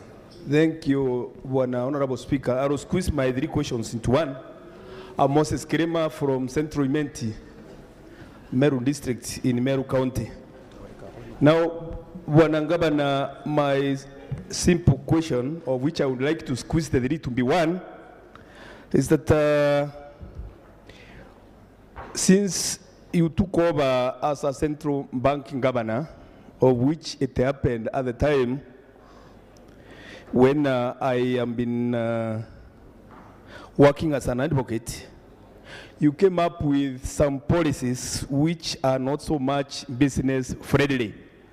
And one of them, even though it has been asked, I would wish to just to reiterate the same so that you can give us a concrete answer, whereby this idea of 1 million, our people have been business people for quite a period, and they have been operating with large amount of money. Now, is it not discouraging our people from saving because they know that they will not be able to withdraw the same to carry out their businesses, and they are keeping the money in their houses? Because that's where they can be able to access it without hindrance. That's one. Then the other one is this one of whereby this policy of anti-bank laundering money. This one, it came to Parliament as a bill, and we are so much aware there is some countries which are called safe havens, whereby they have been made rich by having savings from outside countries. And ours is that now we have squeezed those savers from outside, and we cannot allow people to save from outside in Kenya, because there is that policy, especially of advocates client confidentiality. Is it not that we are discouraging those savers from outside, yet in European countries, you can get there and save a lot of money as much as you wish? Is it not a policy from outside which is against us? Then to conclude, we have the academic idea of economic development in Kenya, where GDP is looking so good. But Bwana Governor, if you happen to go to the rural areas, you'll find that people have no money. Money is not circulating in the people's pockets. People have no money. And we're becoming more academic than really when it comes to money circulating in the rural areas. That's all, Bwana Governor. That's all. Next, Mheshimiwa Pasaris. Please restrict to one question or one comment in your interventions, because the interest is very vast. Good afternoon. Thank you, Mr. Speaker, sir. Yesterday, His Excellency, the Deputy President, Rigathi Gachagua, was on an interview, and he said that we had a big crisis on pending bills amounting to over 500 billion, and he was going to ask for Central Bank to approve floating a bond for 500 billion to pay the pending bills. Now, for me, much as I know that a lot of people are owed money, the question that I have in my head is that we put a law in procurement that no government entity can procure without having a budget, allocating the budget, forming a tender committee. So for me, if we actually look at 500 billion in pending bills, then my question is, this money was approved, this money was allocated, that's why the expenditure happened, and then it wasn't paid to the relevant people. So where is this initial 500 billion that should have paid these pending bills? And would you support a 500 billion pending bills bond for the government and the impact it will have on us as a country? Thank you. Thank you. Honorable Kaunya.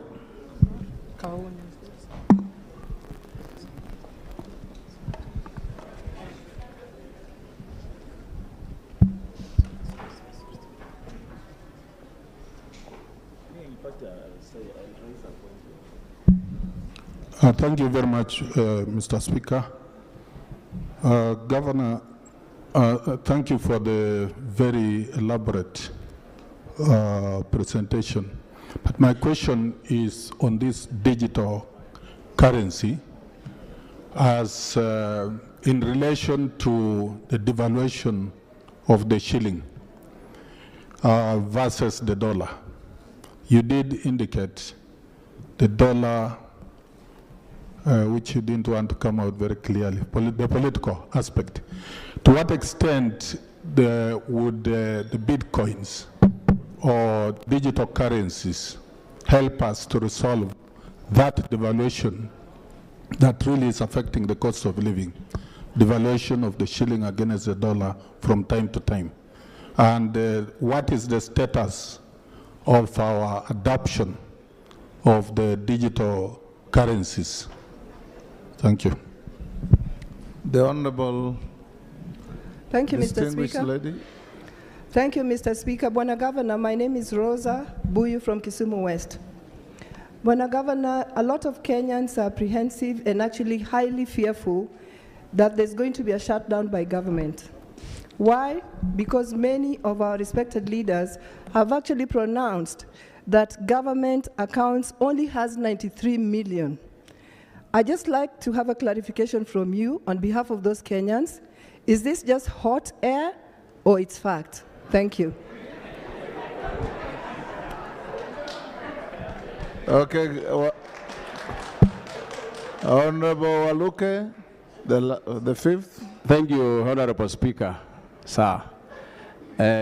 My question to Governor is that before I ask the question, you are not coming out clearly answering the questions.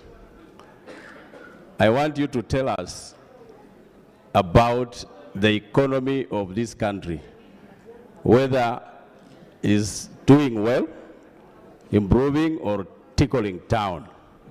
Two, I want you to talk about the debt ceiling also. How much we borrowed as a country and how much have we paid as today. I think those are enough. Thank you, Governor. Now we go.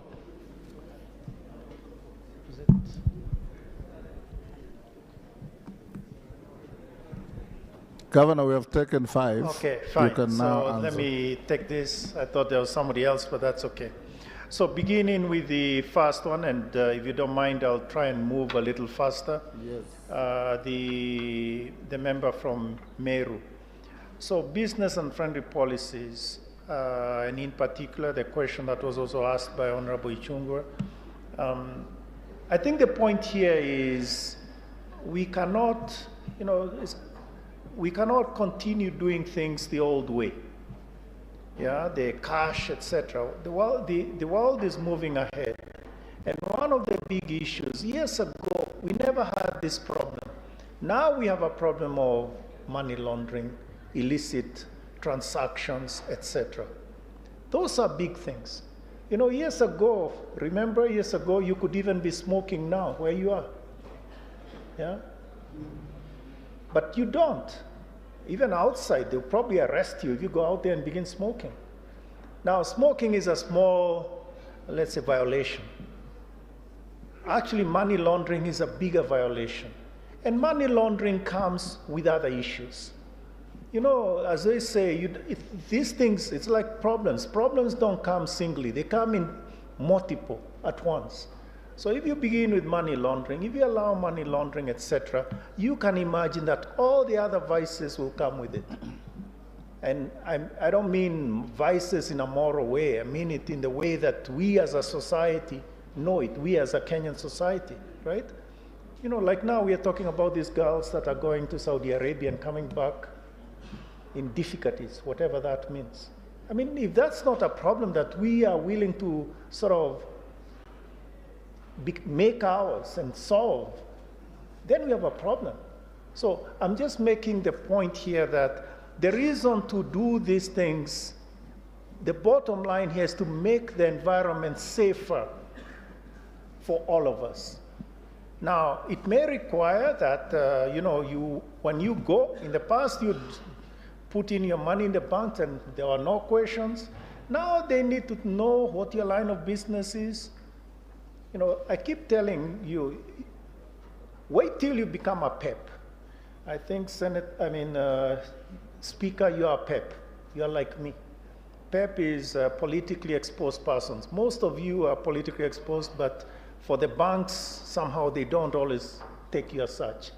But if you're politically exposed, and I also see another politically exposed person there, Ambassador, and the point is that just because of that, you are required to, when you go out of the country, you open an account or whatever, or you're making your family is making a transaction, they have to go through many hoops just to show that you are not, let's say, involved in some sort of illicit transaction. So I think the point here is we need to understand that and also make it friendly for you. And that I accept. Meaning we need to improve the system, as I explained in the answer, so that it is not a sort of a punishment. It's not something that is, let's say, that the banks are using to punish you, and you have to go through all these hoops, particularly because they know you. You know, the banker should know you.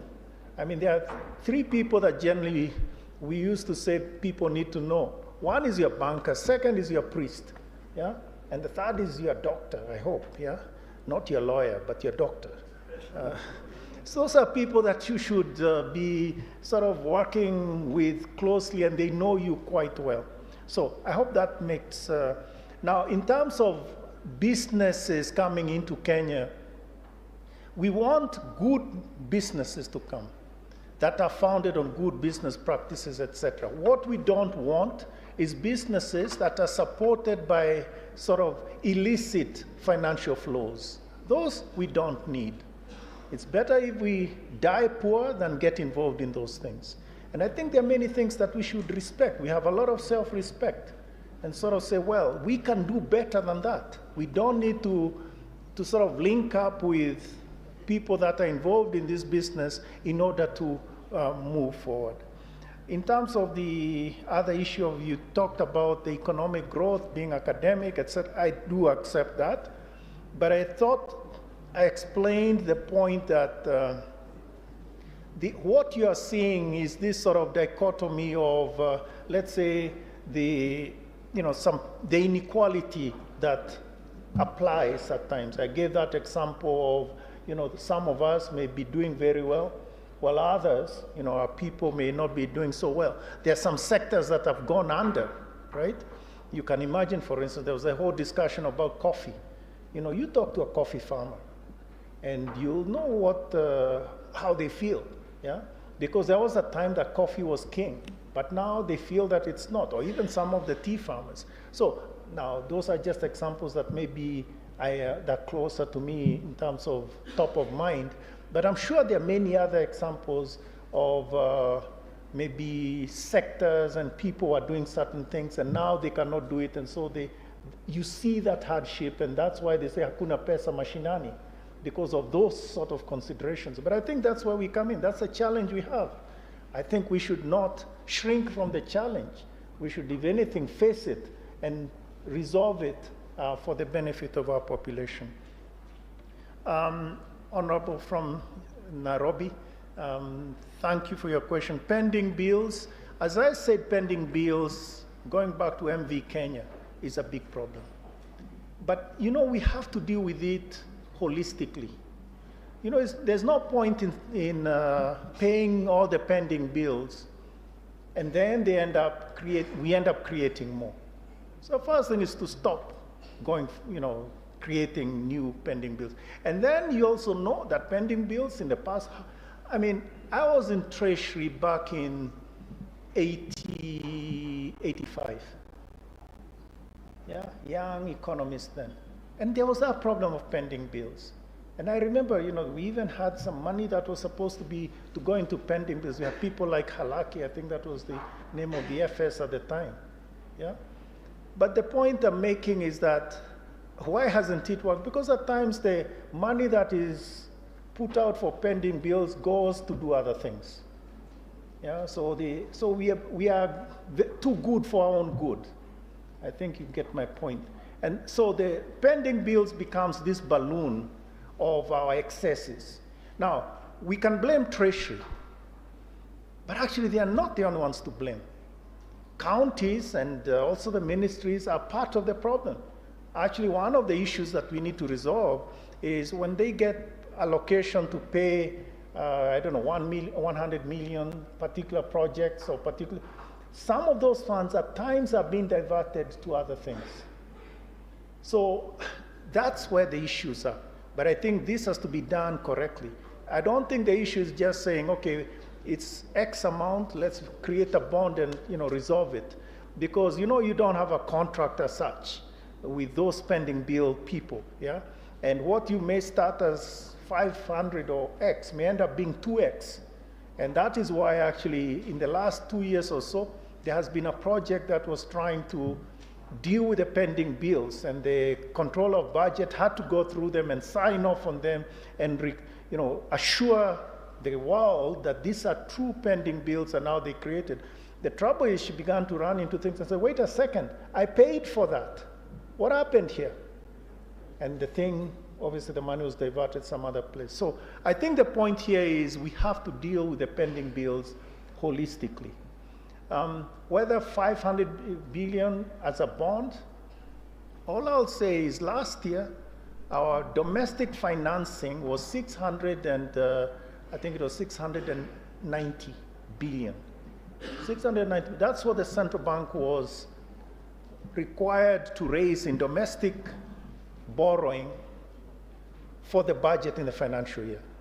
How does that compare to 500? Actually, we didn't even manage 680, we ended up at 600. So I think the point is, I would want us to have a conversation, so that we can put our 2 cents in the mix and sort of get a solution to this big problem. But I think it has to be resolved. Remember, it was the anchor that I talked about is one of those things. But I think it has to be done, all of us, together. And I hope that answers your question. Then other questions, maybe I should take Mheshimiwa from Kisumu, Kebue. You asked about the 93 million and whether it's hot air and things like that. I think the point to make, you're probably alluding to what is known as the cash flow of the government that I know was circulating over social media this weekend. And that cash flow, the government is required to publish it every single month, okay? So we see it every month. The point is that it shows the inflows, so it's a bit like, you're in how much came in, how much did you spend, and how much remained. So if you look, there are certain revenues. If you see, there are certain expenditures. And then you have the bottom line, which is what is the balance, which is that number. The fact that it is 93, in my view, is neither here nor there. Why? Because there may have been expenditures that were needed that maybe were held back in terms of pending bills or any of these other things. You understand? So this line or this table taken by itself doesn't give you a complete picture. But I think it tells you that the government had certain expenditures, it got certain flows, including loans, and it paid those expenditures, and the balance was X, or whatever the number is, the 93. Now, I'm sorry. What?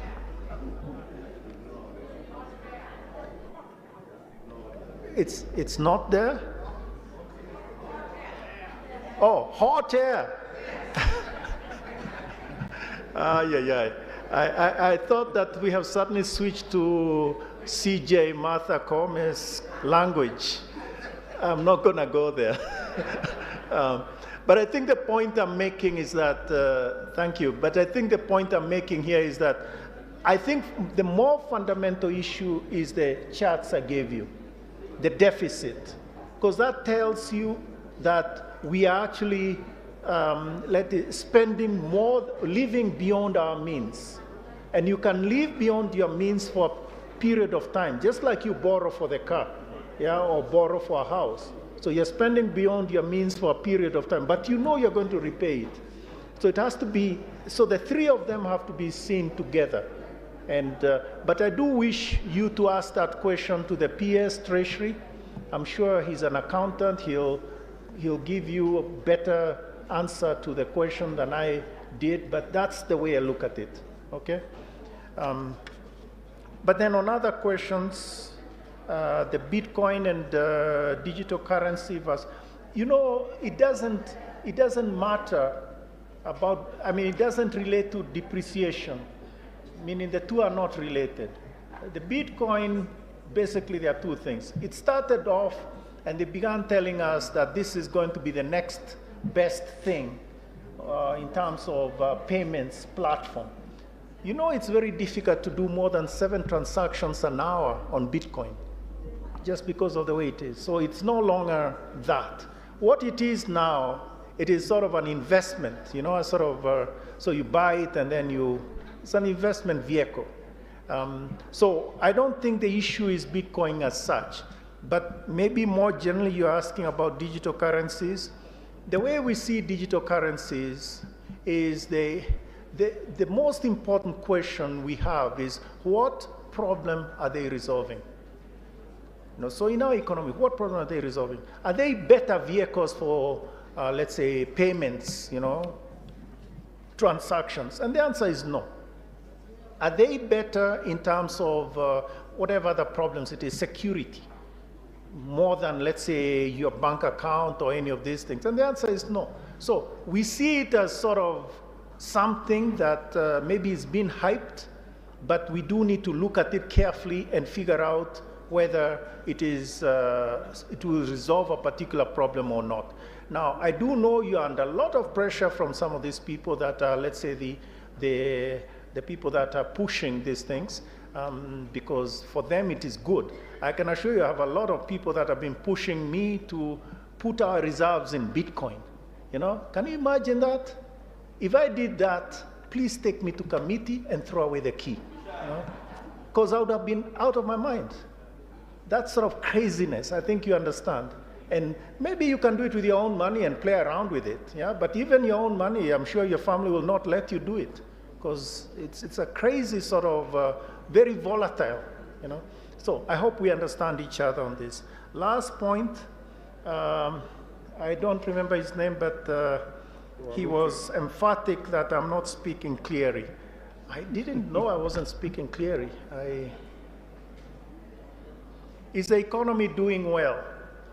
My answer is there are certain aspects of it that are going very well, taken globally. And we talked about some of the sectors. I didn't really talk about all of them, but there's some sectors that are doing well. Post-COVID, have been hit hard, quite hard. The economy took, two huge blows, COVID and then the Ukraine, all this Ukraine, and I'm talking of the price surge, etc. Relative to other countries, we've done very well. I just came back from Mauritius, where I met with, we met with 20 other governors of Africa. And basically, where we were hanging out, they asked, hey, so Kenya, you're doing pretty well, aren't you? And I think it is true. But on the other hand, we cannot be satisfied with that. But also, at a macro level, we are doing well. We still have reserves. We still have credit is growing, etc. We've recovered from some of those things. The price of oil has more than, it was $30 back in, $30 a barrel back in March of 2020. And now it is at 3 times that. Just think of that. And still we are running, and I think we are still on our feet. I think we should be proud of that. Now, having said that, there are still some problems in the system, right? And a lot of them are the ones that were being mentioned a moment ago. There are some sectors or some of our population are not getting the benefits coming to them. And we talked about that. So that is, I think, the issue. Of course, there are the bigger things that government has been unable to deal with some of the things that we generally accept are government services, health, education, or is struggling to deal with those. When you go on a road and it's potholes all over, you say surely, or in your own constituency, they're even planting bananas on the road because they're so upset, with the state of the roads, etc. I think the point I'm making here is there's other things that need to be dealt with. And so we cannot minimize this and say we are okay, growth is X%, we are happy, mambo ni sawa. No, I think we have a lot of work. And frankly, that's why we come to work every day. That's why we come to work every day. If it is not because of that challenge, then we wouldn't go to work. And there are 50 million Kenyans that are looking to us, hoping that we can provide them with opportunities. I want to finish with one last thing, Chair, yes, which is youth. We haven't said anything about youth, but what do youth want? They don't want a handout. Of course, they're going to reach for the handout if you give it to them. Yeah? But that's not what they should get. They should get opportunities. Provide them with opportunities. Figure out how to create those opportunities. I gave you the example of the chicken farmers, right? I think you can think of other ways. They don't necessarily, those opportunities may not be in an office, behind a desk or things like that. But I think there's a lot that they need, opportunities, opportunities, opportunities. That is, to me, the rallying call for what we should do with the youth. But anyway, it's in your hands. Thank you, Governor. Honorable members, I want to terminate the engagement with the governor now. Thank you. Because listening, 1 minute, Honorable Carrier, listening to our interventions, I think the streak is the same. And we've got the point. Allow me to call our next president. Okay, Carrier, you'll be the very last. Thank you very much, Mr. Speaker. My hand had been up from the very first round, and I'm glad I caught your eye. Governor, this question is straight to the point. We have companies that are registered as communication companies that are doubling up as banks. As it is right now, they fall and are regulated under the Communications Authority. But because they're also transacting money, there are some regulations that come from central bank that they depend on.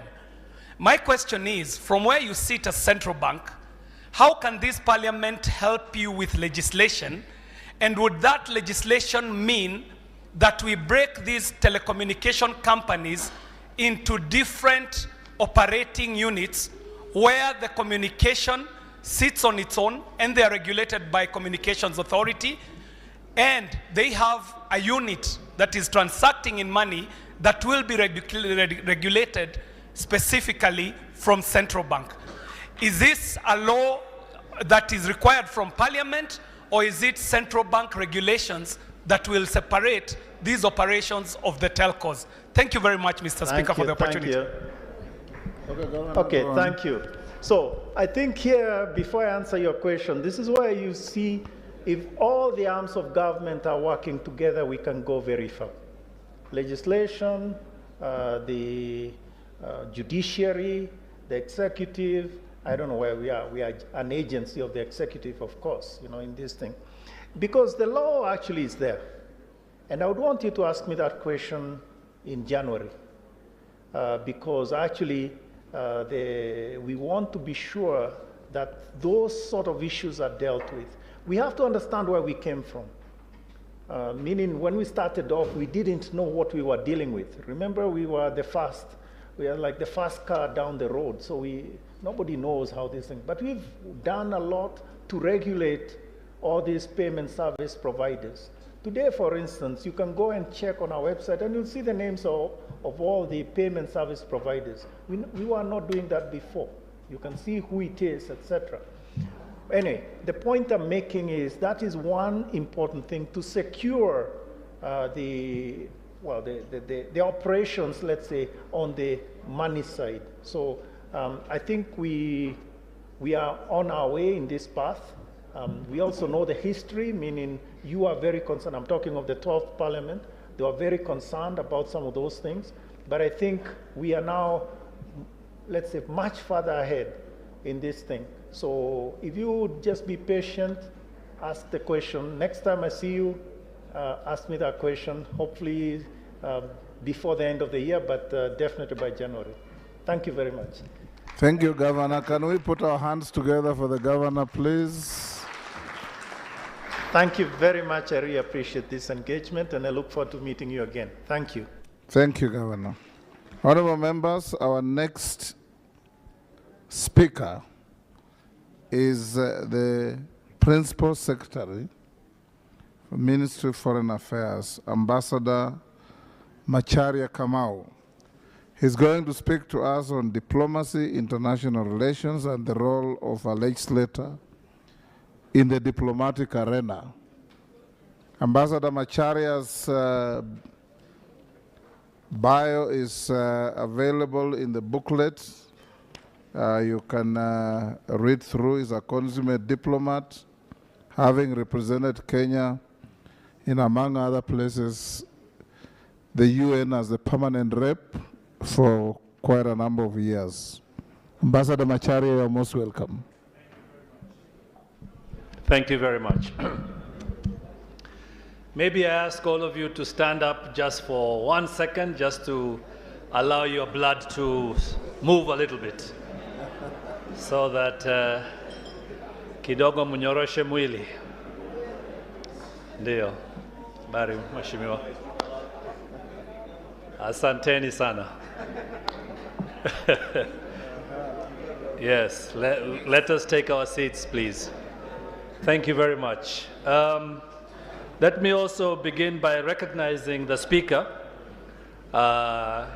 If somebody is the Donyon or the old bull of foreign affairs in Kenya, it is the Speaker of the National Assembly who for many, many years was our guide when he was the foreign minister. So it's good to be in your presence again, and congratulations on your elevation to the Speaker. Let me also congratulate all of you for the amazing campaigns that you carried out and for being here in your rightful role as members of Parliament who are leading our country forward. The gentleman who just left, the governor, is a man I admire greatly. I had hoped he would stay so I could flatter him for 1 second. I'm always amazed as a guy who travels the world, that the Kenya shilling remains a competitive currency in an African country that has no oil, has no gas, has no gold. We have no natural resources to speak of. All we have is people and agriculture and other similar kind of service capabilities. And if you saw his chart a little earlier, you've seen that the Kenya shilling remains one of the most stable currencies, not just in Africa, but in the world. I'm sorry he wasn't here, because I think Central Bank deserves a very, very strong round of applause.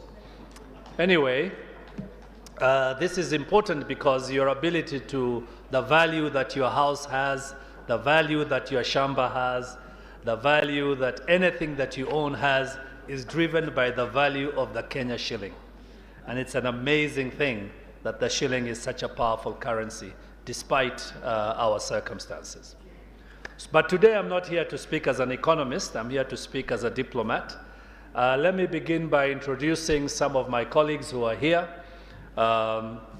Ambassador Josephat Maikara, who is our SFSA, Ambassador McKenna, who is at UNEP, Ambassador Jean Kimani, who is at UN Habitat, Ambassador Matwanga, who is our economist for our economic department, Ambassador Susan Mwangi, who is our UN, Ambassador Waweru, who deals with treaties, Ambassador Andambi, who is, are you in Middle East now?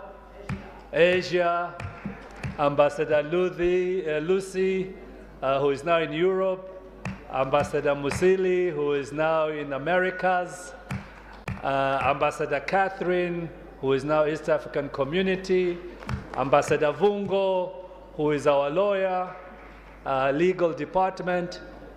Who is that? Ambassador, Chief of Africa, yes. Thank you. And Ambassador, is that it? Yeah, okay. All right, I can't see very well from here, but I also see my colleague Kevin Thuo and my other colleagues from Ministry of Foreign Affairs. Thank you all very much for being here to support me. Mabalozi. Yeah, but he's not my ambassador right now. So let me talk about foreign affairs for a minute, and let me start by telling you just how crucially important foreign affairs is for this country. If you want to know what makes countries powerful, and what makes his countries successful, it is the ability to control assets in the world, not in their own country. If you want to know why a small little country like Britain was an imperial power, it was because of its ability to project its foreign policy, its foreign power around the world, and bring its wealth back home, which made Britain one of the most richest countries in the world.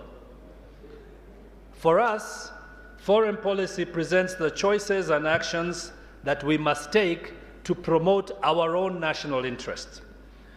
We must push a combination of principles and norms which guide and steer and determine the interaction of our country with that of other countries. And really, the key to foreign policy is how we make sure that our national interests, mahitaji yetu, are the issues that are taken to be serious around the world.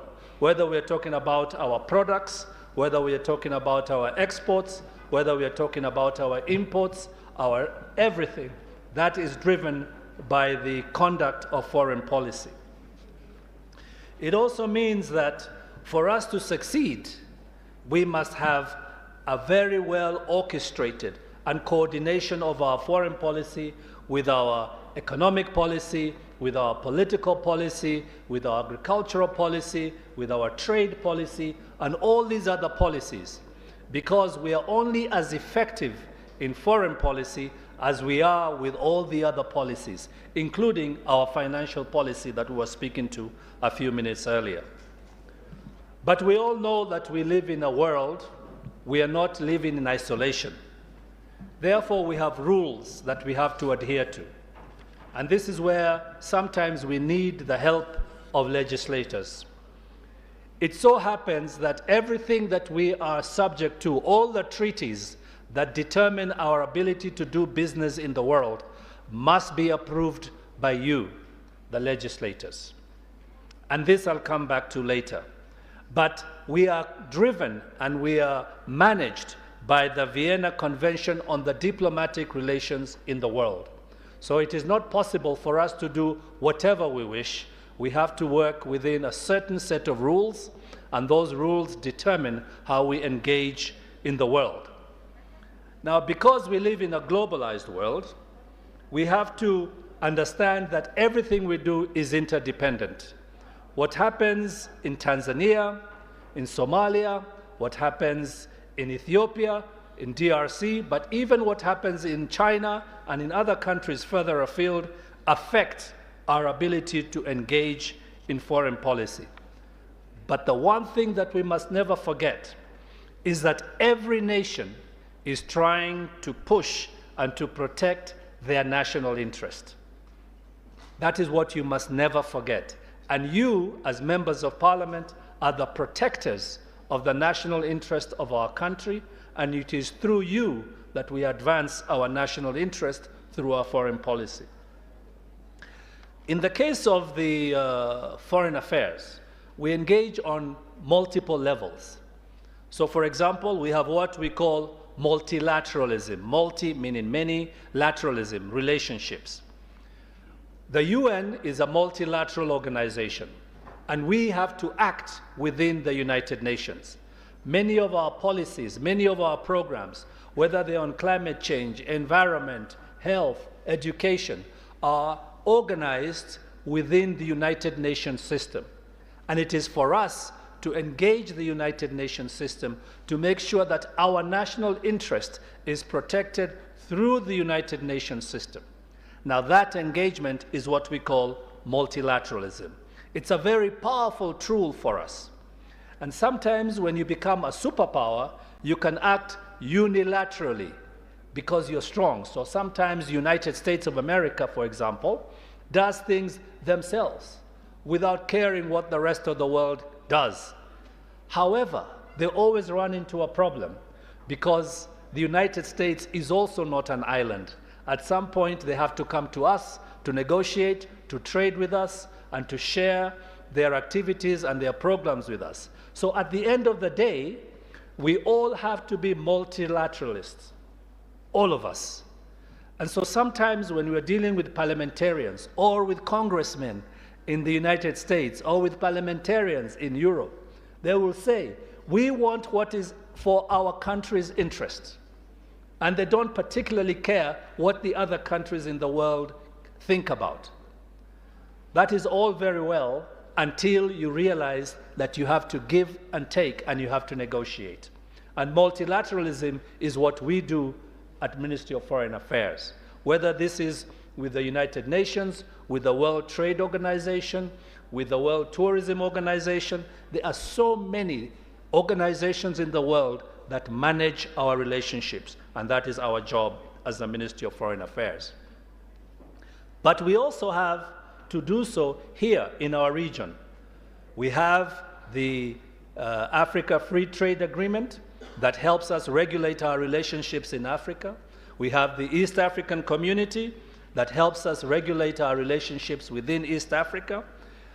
We have COMESA, which you have heard of, that helps us regulate our relationships also within Africa.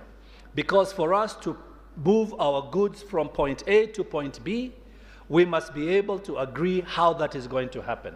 And all those issues, all those matters, all those treaties are negotiated between the Ministry of Foreign Affairs and other organizations and other ministries of foreign affairs of the world.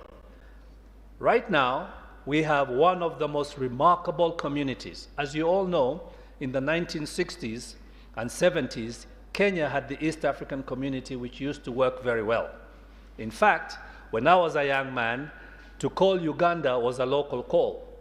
East African bus service was an East African bus service. You could go from here all the way to Kampala with the East African bus service. We had a single currency. The shilling was used in Tanzania, in Uganda, and in Kenya. We had East African Airways. We had East African Railways. All these were all within the East African community. Unfortunately, when the community collapsed in the 1970s, because of superpower politics, because of our inability to manage our foreign space within the global world, we lost our community. And we have had now to spend years and years trying to rebuild our community. But now we're at the point where we have one of the strongest communities in the developing world, the East African community. Recently, we increased, of course, the presence of the DRC, and now the East African community stretches from west coast to the east coast. And this has been an overt program of the foreign policy of Kenya, to increase the strength of the community, to make sure the community is strong, and to make sure that the community serves you. Now, members of parliament, one thing you must never forget is that the communities are an incredible, powerful engine of economic transformation. The European community has transformed Europe. Those of us who had traveled, who had the opportunity to travel as students in the 1970s, remember what Europe was like before the European community really came into its own. Some countries in Eastern Europe, people used to walk around with bare foot. Donkey carts were seen in European cities. Today, there is no such thing. And it is the coming together of the European Union that has generated the incredible wealth that has transformed Europe. The United States of America is actually a community of 50 states that has come together, and that has created one of the most powerful economies in the world. So we must aspire for the integration and the strengthening of the East African community. And it is one of the key drivers of our foreign policy. Because if we make this community successful, it will transform your lives. It will transform the lives of Kenyans, fundamentally. And I was very pleased to hear our new president reiterate his commitment to the East African community most recently. Let me talk about global and regional security threats for a minute. Because we live in a globalized world, part of our foreign policy is to focus on how we are going to deal with global threats. A lot of times we ignore things like climate change. But let me tell you, all of us know that if you go to parts of our country today, there is devastation because of drought or floods or other things that have been happening more frequently because of climate change. But let us also understand that climate change was caused by the industrialization of Europe and North America. Climate change is because of the greenhouse gases that were pumped into the environment by the industrialization of Europe and North America, not by Africa. But Africa is paying a very high price. But we, in our foreign policy, have decided to engage in this matter to make sure that we protect our interest within the context of global management of climate change. But we are also very interested in the issue of terrorism and violent extremism. I don't have to tell you what has happened to our country because of terrorism in the last, especially a few years ago before we got control of the situation. Terrorism remains a huge challenge for us. Every day we continue to manage that situation through our intelligence services, and I'm sure when the Director General of the Intelligence Services come here, he'll tell you about that. But we are also very interested in the issues of political conflicts and civil strife. There is no point of Kenya trying to develop in a community of countries that are in political strife, whether it is DRC, whether it is South Sudan, whether it is Ethiopia, whether it is Somalia. We live in a very difficult neighborhood. But it is in our foreign policy interest, it is in your interest to grow your economy, to make sure that Kenya becomes richer and stronger, that these countries find a way to make peace.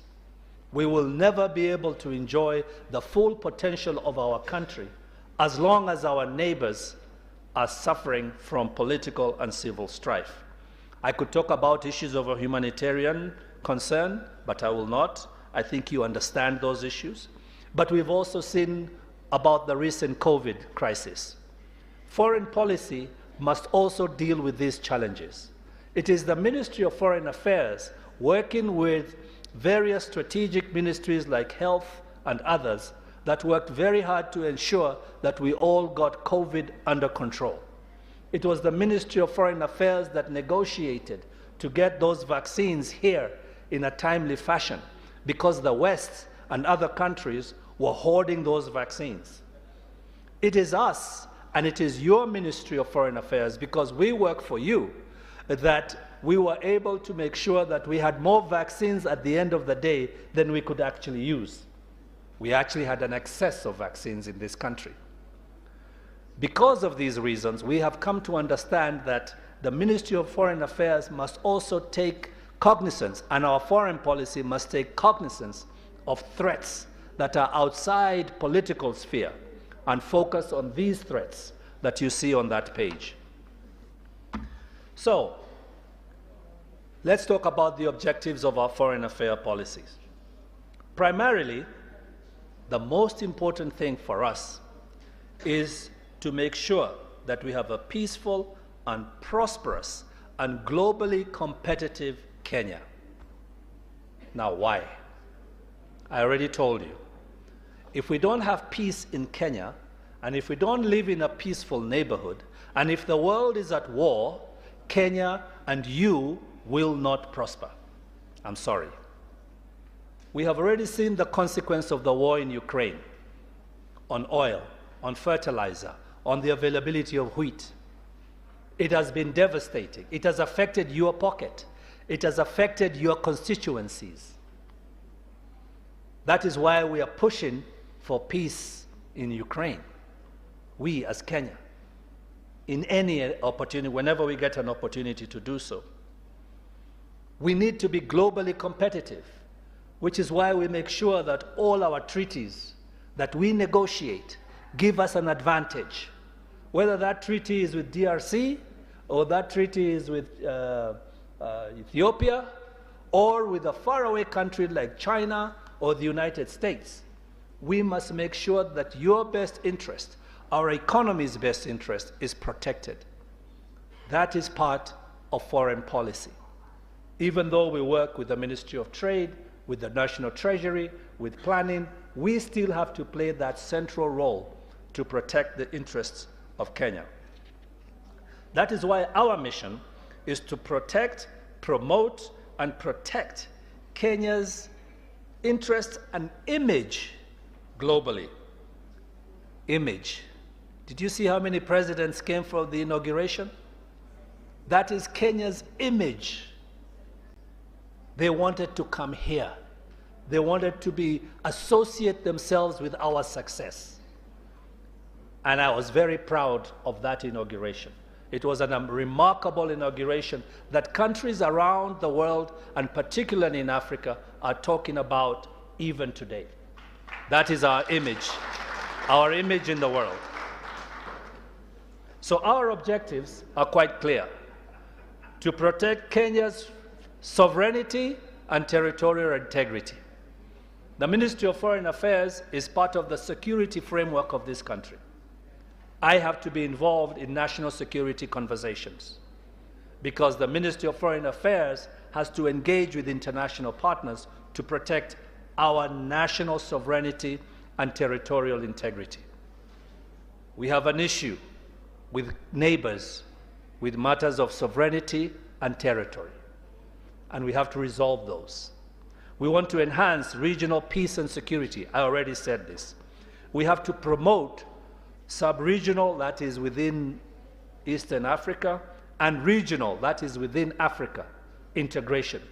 The more integrated we are, remember, we don't have oil, we don't have gold, we don't have gas, okay? What we have is smart people. What we have is entrepreneurs. What we have is a very rigorous education system. That is why in this room, you have the most well-educated, the most exposed members of parliament on the continent of Africa. And that is a fact. Today I was listening to a program of MCAs on television, and they were telling each other how it is impossible today, and they were saying 3 elections ago, the MCAs, how many MCAs had to sign with Kidole because they couldn't write. Yes?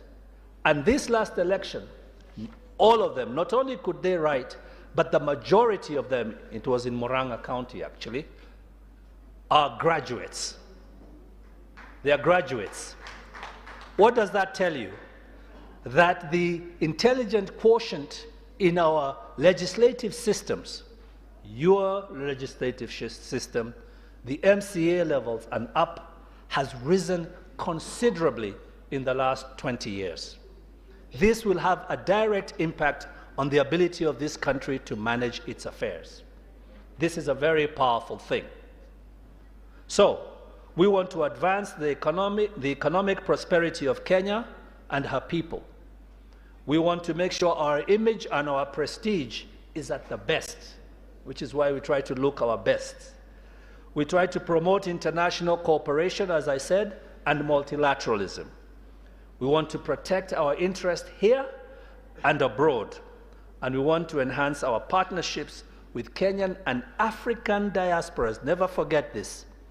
Black people are under siege all over the world. All over the world. That is why we build our relationships, not just with African people, but with the people of the Caribbean, the people of the Pacific, black people in America, black people in Europe. These are our constituencies. And the moment we use them to our advantage, we become very, very powerful. Very powerful. There's a country called Somalia that has an amazing diaspora. That diaspora has become one of the most articulate African diasporas in the United States of America. They are controlling and influencing legislation in the United States of America to the top. That has incredible impact and value for Somalia and for Somali people. And there is no reason why Kenya cannot do the same. So, these are the 5 interlinked pillars of our foreign policy. Your speaker was the architect of many of these when he was with us, and they still remain our key pillars: peace diplomacy, economic diplomacy, environmental diplomacy, diaspora diplomacy, and cultural and sport diplomacy. I already told you why we believe in peace diplomacy. I won't repeat that.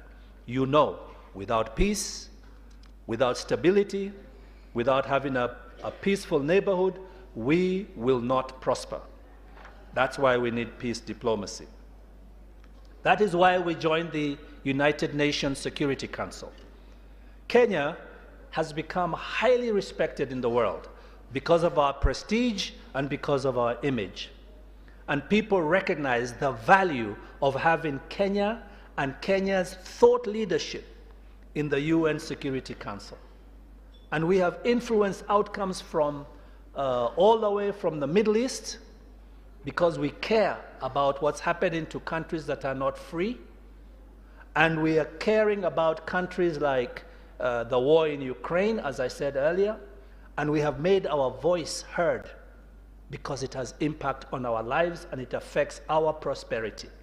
That is why we joined the United Nations Security Council. And our candidature has become highly regarded. You will not believe this, but I will tell you whether you believe it or not.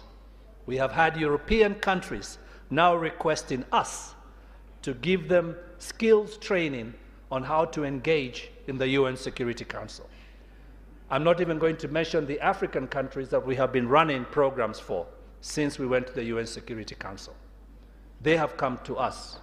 This is a sign of what I said about the intelligence quotient of Kenyans and how it's beginning to play out, the education, the training, how it's beginning to play out in the international space.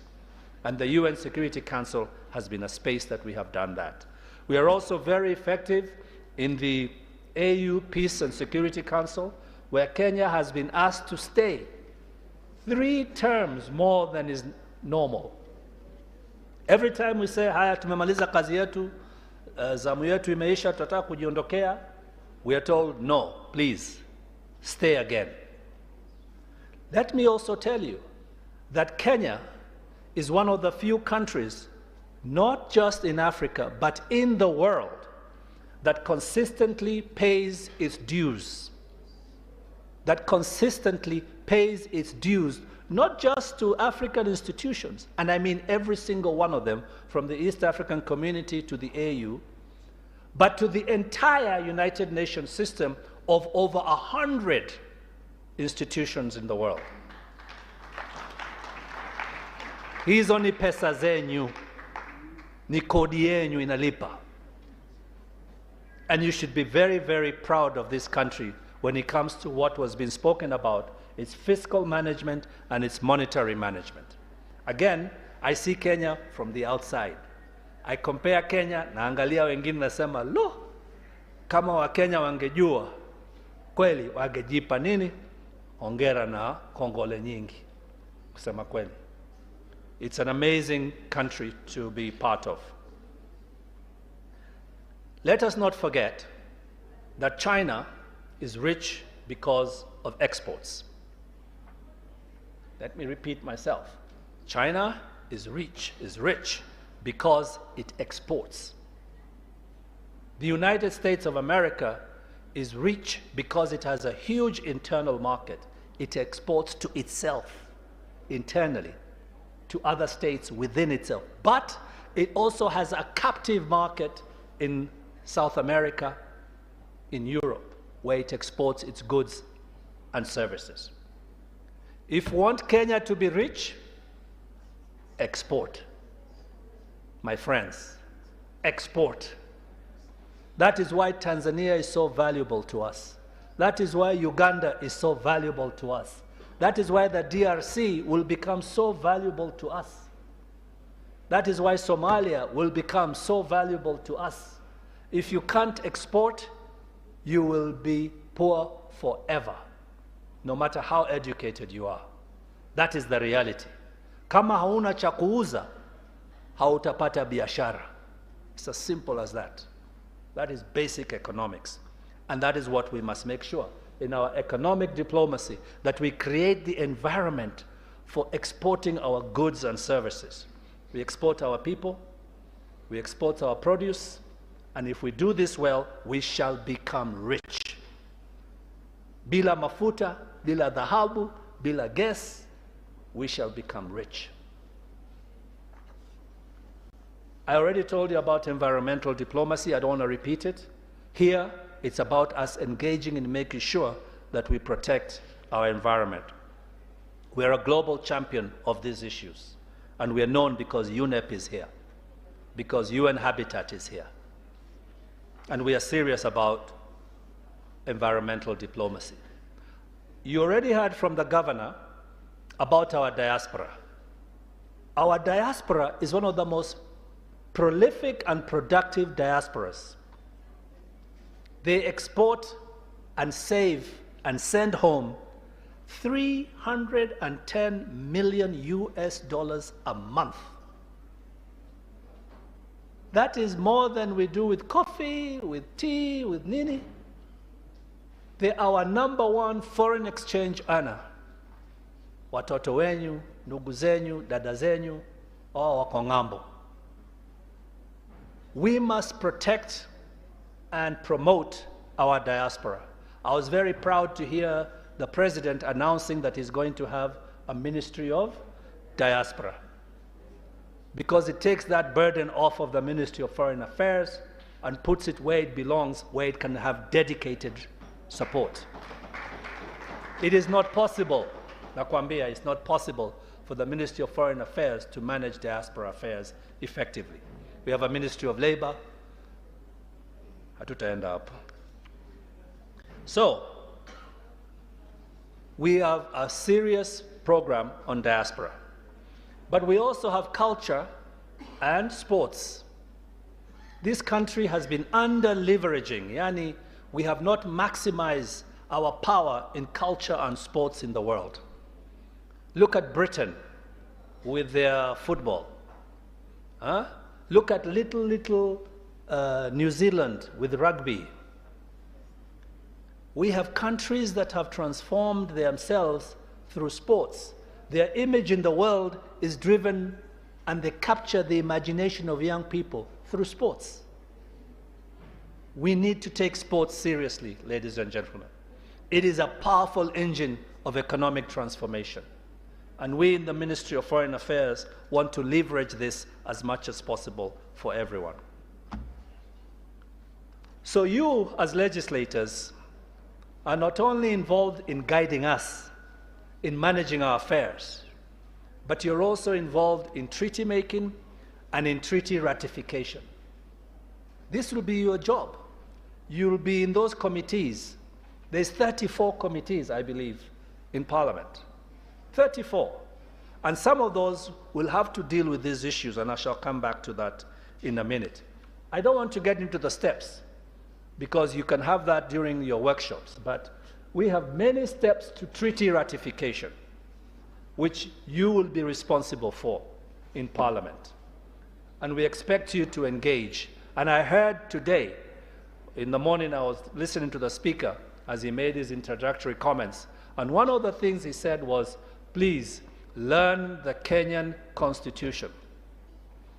The Kenyan Constitution is one of the most progressive and the most elaborate constitutions, again, not just in Africa, but in the world. You have an amazing tool, legislative tool, in the Kenyan Constitution. But one of the things it says is that if we ratify a treaty abroad, it becomes law in Kenya automatically. So please do not ignore our multilateral actions abroad, because once we make a decision abroad, that treaty becomes law and enforceable in Kenya. It's part of the challenge of our constitution. But because of this progressive constitution, we have been able to transform our country in very, very important ways, including embedding peace when we have proper transitions now, without having to worry about people killing each other or hurting each other. Again, I will not get into the details of how you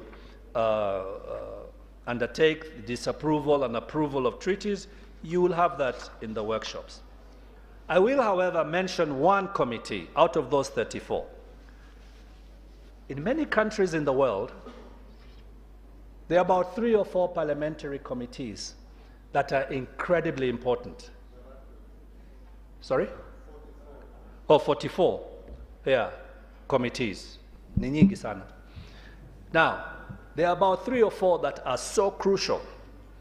Okay? If you go to the United States of America, the Budget and Finance Committee, the man who sits or the woman on that and chairs that committee is an incredibly powerful individual. Because all the money, all the budget of that country goes through his or her hands.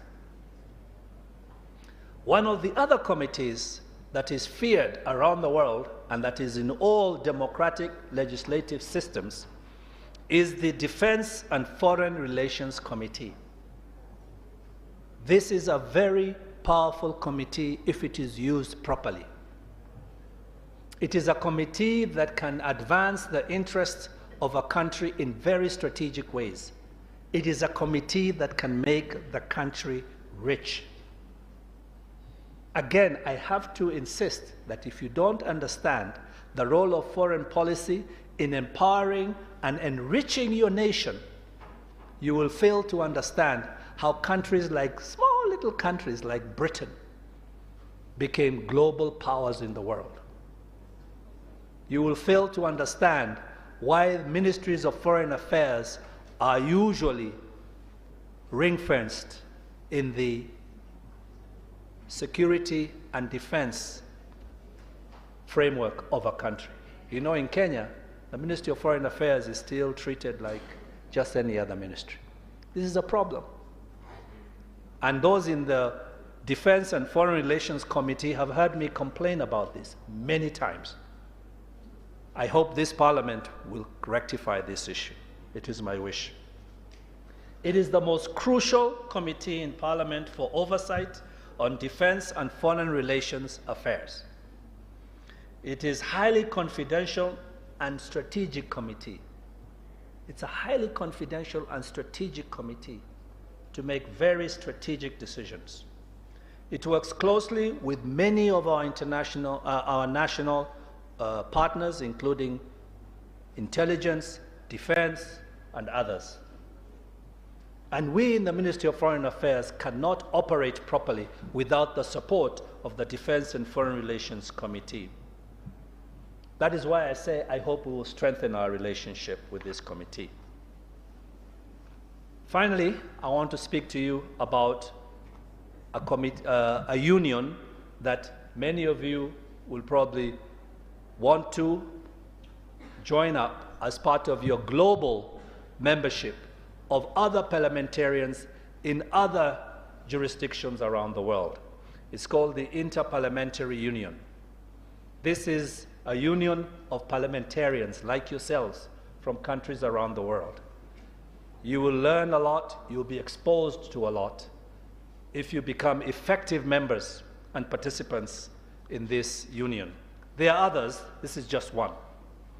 And this one is headquarters in Geneva, Switzerland. As I said, it's a global organization of national parliaments, like your own. It's an avenue for parliamentary diplomacy, where you leverage other parliaments to bring advantage to your parliament and to your country. And it can help build international cooperation and create great connections for all of us. So by conclusion, let me just re-emphasize that our foreign policy defines Kenya's choices and actions in pursuit of our national interest. That is why it doesn't matter whether we are talking about miraa, or whether we are talking about avocados, whatever, we have to be involved as foreign affairs. It doesn't matter, because it is our national interest. And remember, it's about exports, exports, exports. No exports, no prosperity. If you're not exporting to Uganda, Tanzania, Somalia, China, United States of America, you will not prosper. It's a simple equation. And therefore, we must continually align our foreign policy with our national priorities, as determined by our domestic policies, because it's about building our domestic prosperity. I'll remind you that the National Assembly approves or disapproves the ratification of all treaties that guide our work and that help us manage our international relations. I'll also remind you that Defense and Foreign Relations Committee is crucial. It's a very important committee to achieving Kenya's foreign policy. And finally, parliamentarians can engage with other parliamentarians, and you will become an integral part of our work with the United Nations, with the African Union, with the East African Community, and so on and so forth. Thank you very much, Mr. Speaker. Thank you, Pierce. Another round of applause for Ambassador Macharia. We will take comments and questions for 10 minutes. 10 minutes. Makali Muli will be number one. The lady at the end will be number two. Is that Honorable Naomi Wako? Yes. I will jump to the next level. The Honorable Member shaking his hand at the back. That's number 3. Which way? I'll give to the Honorable Member from, is it Mandera? Mandera, number 4. I need a lady, an honorable lady. I'll give the Honorable Member for Dagoretti North as number 5. We'll do 2 rounds. And please have 1 question or 1 comment so that we can have as many of us. Yeah, thank you very much, Honorable Speaker. Yeah, my name is Makali Mulu. I'm the MP for Kitui Central. I want to start by appreciating the presentation. It's quite informative. During this week and the last 1 week, Honorable Speaker, and the PS, we've seen a lot of issues relating to Kenyans suffering out there, more so in Saudi Arabia and the surrounding countries. I just want to know, is it that what I would call our relationship with them, or our diplomatic relationship is not well, I'm looking for the right word because I don't want to be, because it's very hurting. It's very hurting when we see what our people are going through there. So can you just comment on that matter? What is happening? What are we not getting right as a country? That our people go out there and they go suffer, when we are saying as a ministry, you are championing the interests of Kenyans. Thank you very much. Thank you. Number 2, Honorable Naomi Wako.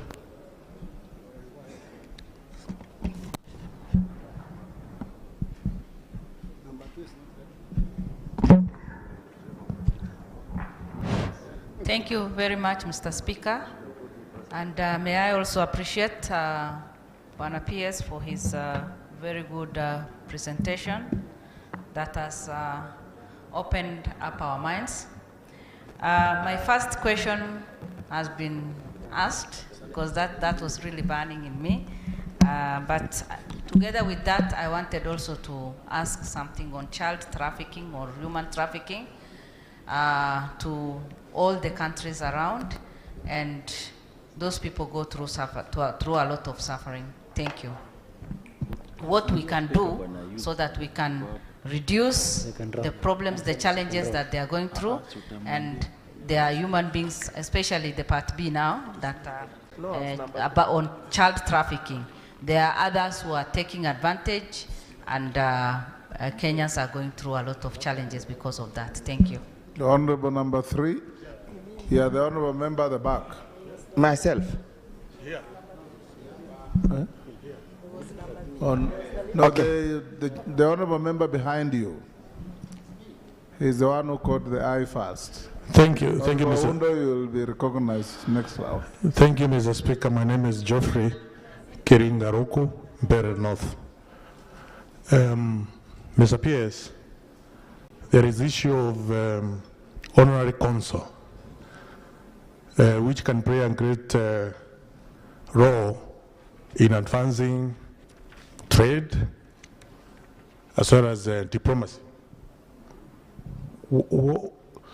I understand there are quite a number of pending issues at your desk as far as honorary consuls are concerned. Number 2, we have quite a number of nations in Africa which are quite dilapidated. You face it and you wonder whether our country is represented in that manner. Does it mean Kenya is so poor in taking care of diplomats and enabling them to advance the trade within African countries, especially if you go to Kinshasa? You realize the image is not very good. Thank you. Thank you. Give it to Honorable Elachi, who is closer. You will be the last, because the microphone is much closer to where she is than where you are.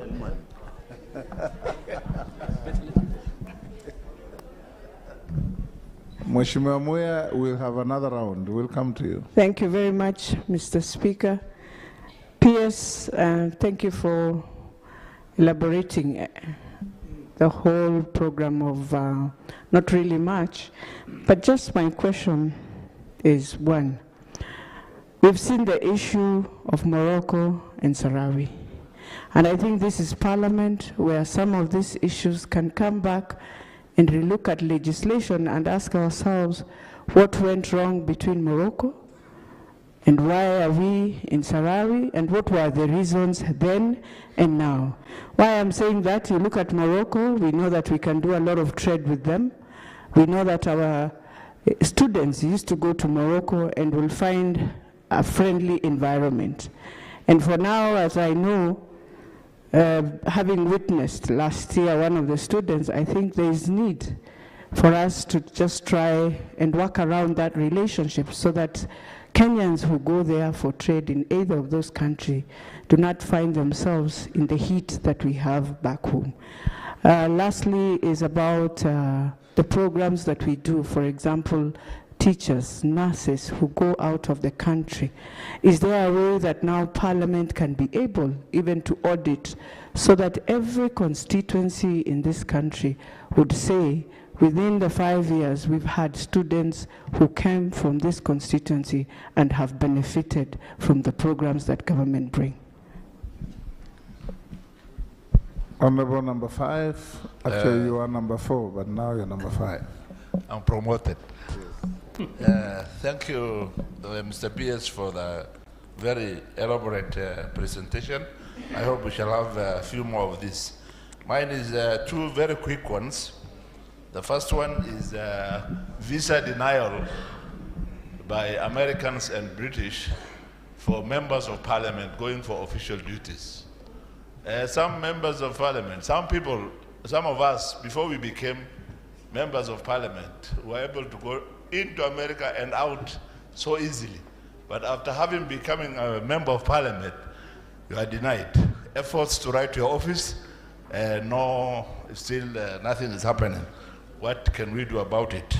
Number 2, some members of parliament here belong to other unions, like the one you have recommended, maybe Interparliamentary Union, but the Eastern African Parliamentary Alliances, the African Parliament.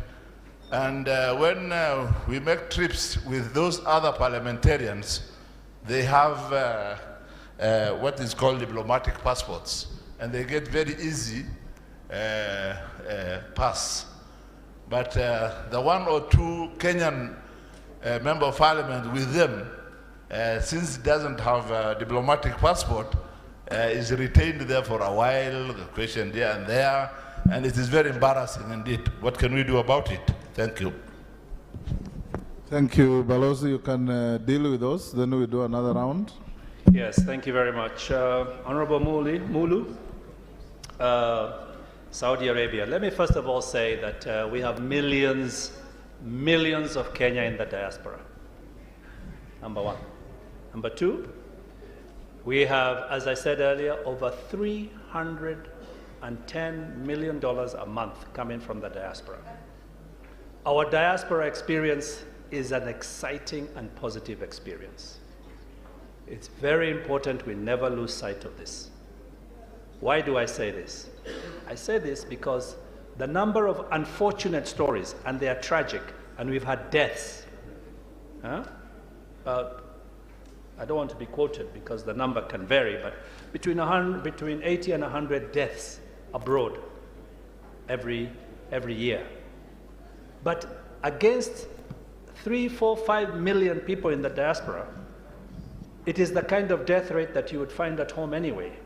That's number one. Number three. Number four, in a country like Saudi Arabia, we are facing a special challenge. And I have brought this up many times to our committee, the committee I spoke about. And you've heard me speak about this in public. I have said that there are some places where culturally, unyenyekevu ule ambao unahitajika kazi zingine za nyumbani, sio unyenyekevu ambao unapatikana sana kati ya watu wetu. So sometimes our people will not be so subservient. And when they go to these countries and they're under contract, and in a country like in Saudi Arabia, their traditions around housework are very ancient, let's put it that way. So you find that the people who suffer the terrible beatings, the people who suffer abuse, are usually people who are of that category, house helps. But in that same country where we have over 100,000 Kenyans working in different capacities in hotels, in transport, in taxis, we have no problem. So we have to ask ourselves, are we exporting the right category of personnel? And do they have the right capacity and training to understand that culture before they leave and go and work there? So we have a problem there. The Ministry of Labor is a ministry I have tried to work with very hard on this issue. And if they ever come here, please ask them this question. Why? It is the Ministry of Labor that prepares people to go for these jobs in the Middle East, not the Ministry of Foreign Affairs. In fact, many of them don't even register with us. It's only when there's a problem that they loop back because the ambassador is there. So it's a challenge. But I urge you to really be careful that as we deal with this problem, we don't destroy this amazing opportunity that we have for jobs and job creation for young Kenyans in the Middle East. It is a huge opportunity, and it is hundreds of thousands of Kenyans who are in Qatar, UAE, Saudi Arabia. But we no longer have this problem so much of deaths and abuse. Bado tunang'ang'ana na Saudi Arabia. It's a good issue. The second issue, Honorable Naomi, is similar. Child trafficking and women trafficking. Let's not forget. There are some countries where we have many of our women now engaged in prostitution and other exploitative behavior. In a country like India, they are mainly tricked by agents here in Kenya who trick them to go, and they are told they are going to work maybe as house helps or whatever, and the people who they find at the other end are not even Indians. They are other Africans from, I guess we are in a secure space, in countries like Nigeria, okay, who are managing our women in brothels in a place like India. Okay, good, because those we need here in a tatizo now. Wengi wao, they are businessmen who are trying to get a cover of diplomatic relations. So we need to manage those very carefully. But we have a few. The ones abroad actually is not such a big challenge, especially if it's a country where we don't have an ambassador, where we don't have presence. We actually look forward to having them. But we have to make sure that it's the right person. And so that process does take a little bit of time. And you're right, I think there's about 3 or 4 that have been sitting on the minister's desk for a while, and we're still trying to process them. So you're right about that issue. Tutaishughulikia. Now, on the dilapidated embassies in the DRC, I was just there 2 weeks ago. We've come up with a solution, you're right. The problem is that we took so long to make up our minds about how we're going to use those embassies that the ghetto found us. As the country grew, you know, I don't know how many of you have been to DRC, but my God, this country has grown exploded in growth. Lakini ni ile growth ya slums. Na vichochoro, tuseme ukweli. So that has grown into the city. So where we used to have, ni kama vile Kileleshwa, ikabiliwe ni Kibera. It just grows into the place. And then your embassy is there. And then now you're stuck. What do you do? So we are now in the process of negotiating to move, to give up that land, to be allocated new land somewhere else, and to build. But let me tell you what is the real problem, and we've discussed this in the Foreign Relations Committee. The big problem is that we are not able to get our money ring-fenced. PESA's Ministry of Foreign Affairs is issued every year. And you see, the problem with that is that our commitments for building are multi-year. You can't build an embassy in 1 month or in 1 year. So you need commitments that will roll over to the next year. So if you don't get your money guaranteed for the next year, what happens? You stop building. If you look at Tanzania, Uganda, Ethiopia, and you look at their embassies in the world, utalia ukiona zetu. Because they have ring-fenced the resources of the Ministry of Foreign Affairs. So once you make a decision, you're going to build, that money is available to you year in, year out, until you finish building, according to your budget. The money is not taken away because kuna tatizo la budget this year, or because another priority has come up. It's a serious problem for the Ministry of Foreign Affairs. We are not able to secure our assets because we are not able to secure predictable budget. Hiyo ndio shida yetu. Madam Elaki, Morocco, Sahrawi, we have a simple issue here, which has been overcomplicated by the politics of North Africa. It's a simple issue. The United Nations and the African Union believe in the protection of people's rights to freedom.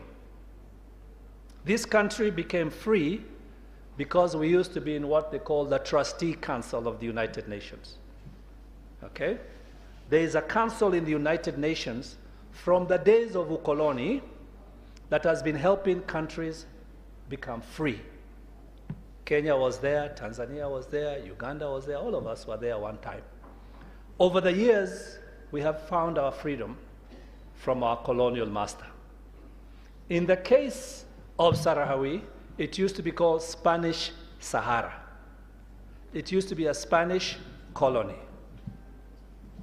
Bahati yao mbaya, when the transition came, the Moroccans managed to negotiate a protectorate over Sarahawi. Kama vile Britain ilikuwa protectorate over Tanzania. But when Tanzania began to fight for its freedom, Britain did not say, lazima ikae kwetu.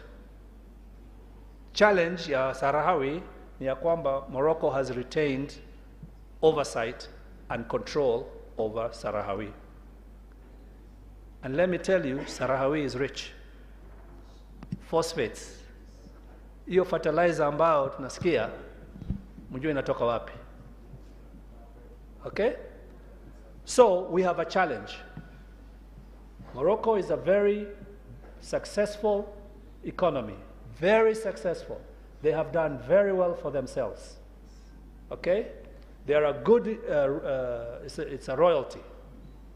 And we have a good relationship with Morocco. There's even an ambassador here. Okay?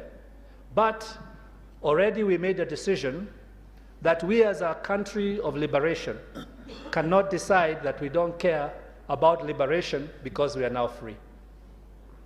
Sasa, hiyo ndio challenge, changamoto yetu tunasema na Kiswahili. Because we have to decide how we reconcile our liberation credentials against our relations with Morocco. And we also have to decide, which is actually more important, which is what the Deputy President said yesterday, that we must respect our commitments to the United Nations and to the AU. And those commitments are to protect countries like Sarahawi so that they find their way to freedom. And there is a framework to negotiate that within the AU and the United Nations. So we have remained there. Hiyo ndio changamoto yetu. It's not easy. We will find a solution, but we respect Morocco. We uphold Morocco. We believe it is a country that we can do amazing business with, and it is a country with great promise, Morocco. But at the same time, we cannot abandon a country that has gone through what we went through and say, sasa najiondokea, hiyo shida ni yenu. Remembering that Kenya is highly regarded. Our image in the world is tied to the image that we are a country that believes in the principle of freedom and liberation. That principle is the principle that gives us all freedom to be who we are. Let me also now talk about teachers and nurses. You're right, but that question is better asked to the Ministry of Education and the Ministry of Health. But I will tell you this, because we negotiate those treaties. Believe you me, when we negotiate those things, we don't negotiate with counties in mind. We negotiate with Kenya in mind. And when we're given 20,000 nurses by Britain, or 50,000 teachers by country Y, it is then the Ministry of Education that has to undertake the challenge of identifying and deploying those teachers, or the Ministry of Health. Sisi kazi yetu ilikuwa ishaisha as the Ministry of Foreign Affairs. So that is the challenge. But I agree with you that we need a fair hand, because those spaces are for all Kenyans. Yeah? Honorable MP for Mandera, visas. Sasa, the truth of the matter is that this is a challenge that is causing a lot of headaches for them. If you ask the Americans today, what do they tell you? Or the British? That they were undone by the COVID crisis, by which they mean that they had such a huge backlog of people wanting to go to America. All those visas and passports that expired during those 2-3 years of COVID. Suddenly those people from Europe, China, wherever, suddenly, and there are millions, wanted to get their visas and to go to where? To America. So suddenly, these people who had the same clerks working to issue the visas were overwhelmed. So that is their first story. Tulia kidogo. There's some truth to that story, because how many of you have been to Europe? Have you noticed they're not able to process people through their airports? The airports are in crisis. Why? Because they hired private sector to handle the processing of people at airports. When COVID came, what happened? The passenger travel plummeted, right? When passenger travel plummeted, the private companies fired the people. Why do you need security guards and people doing A, B, C, D if there's no passengers?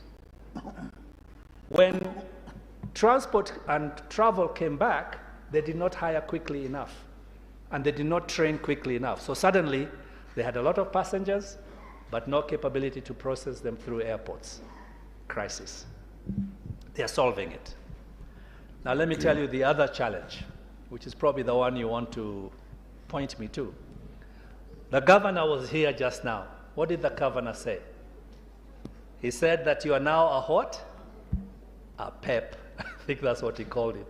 A politically exposed personality.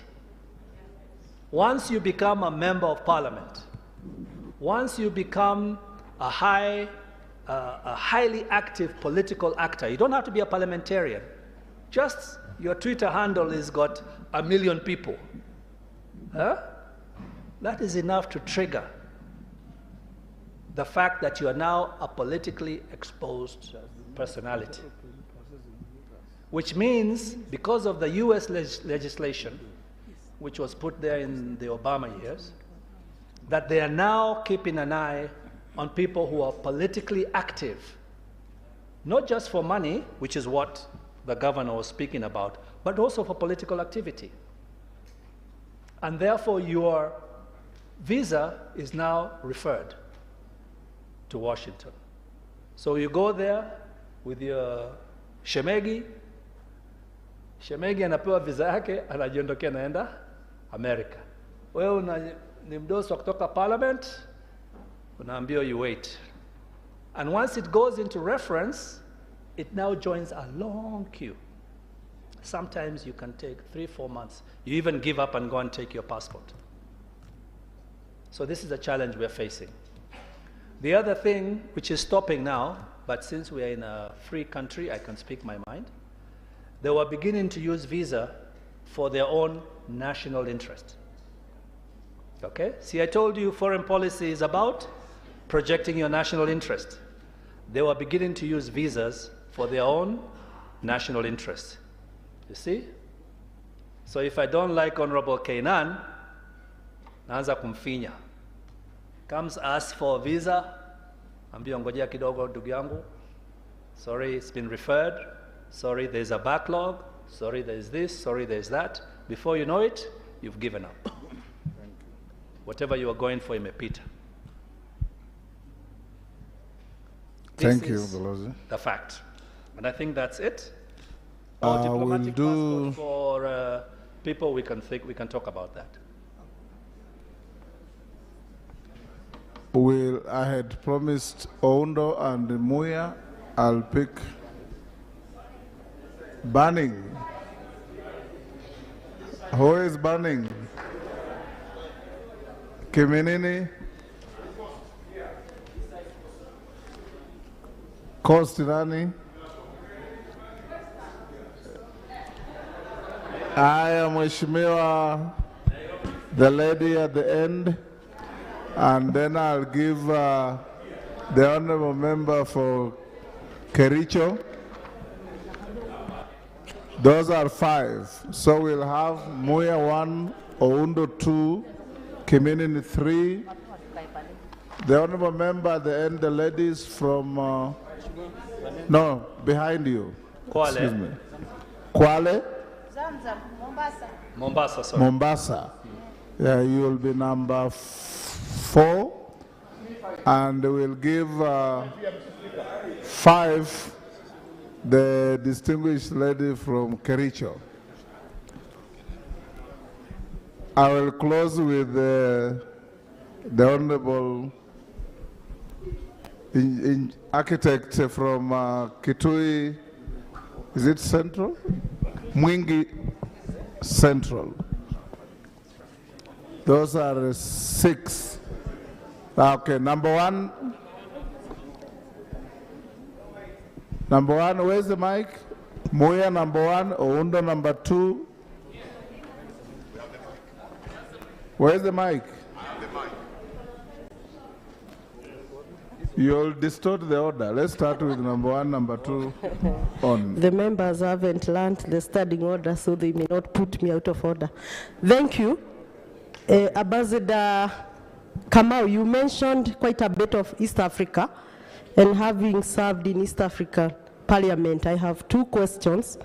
I'll make them brief.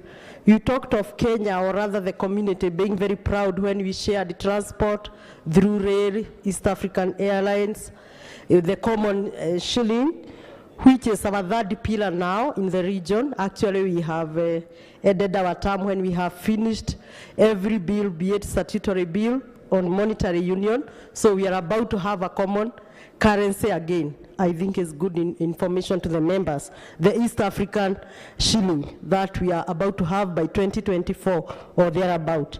My question is, the treaty hasn't been amended, at least for the time I know, since its re-establishment.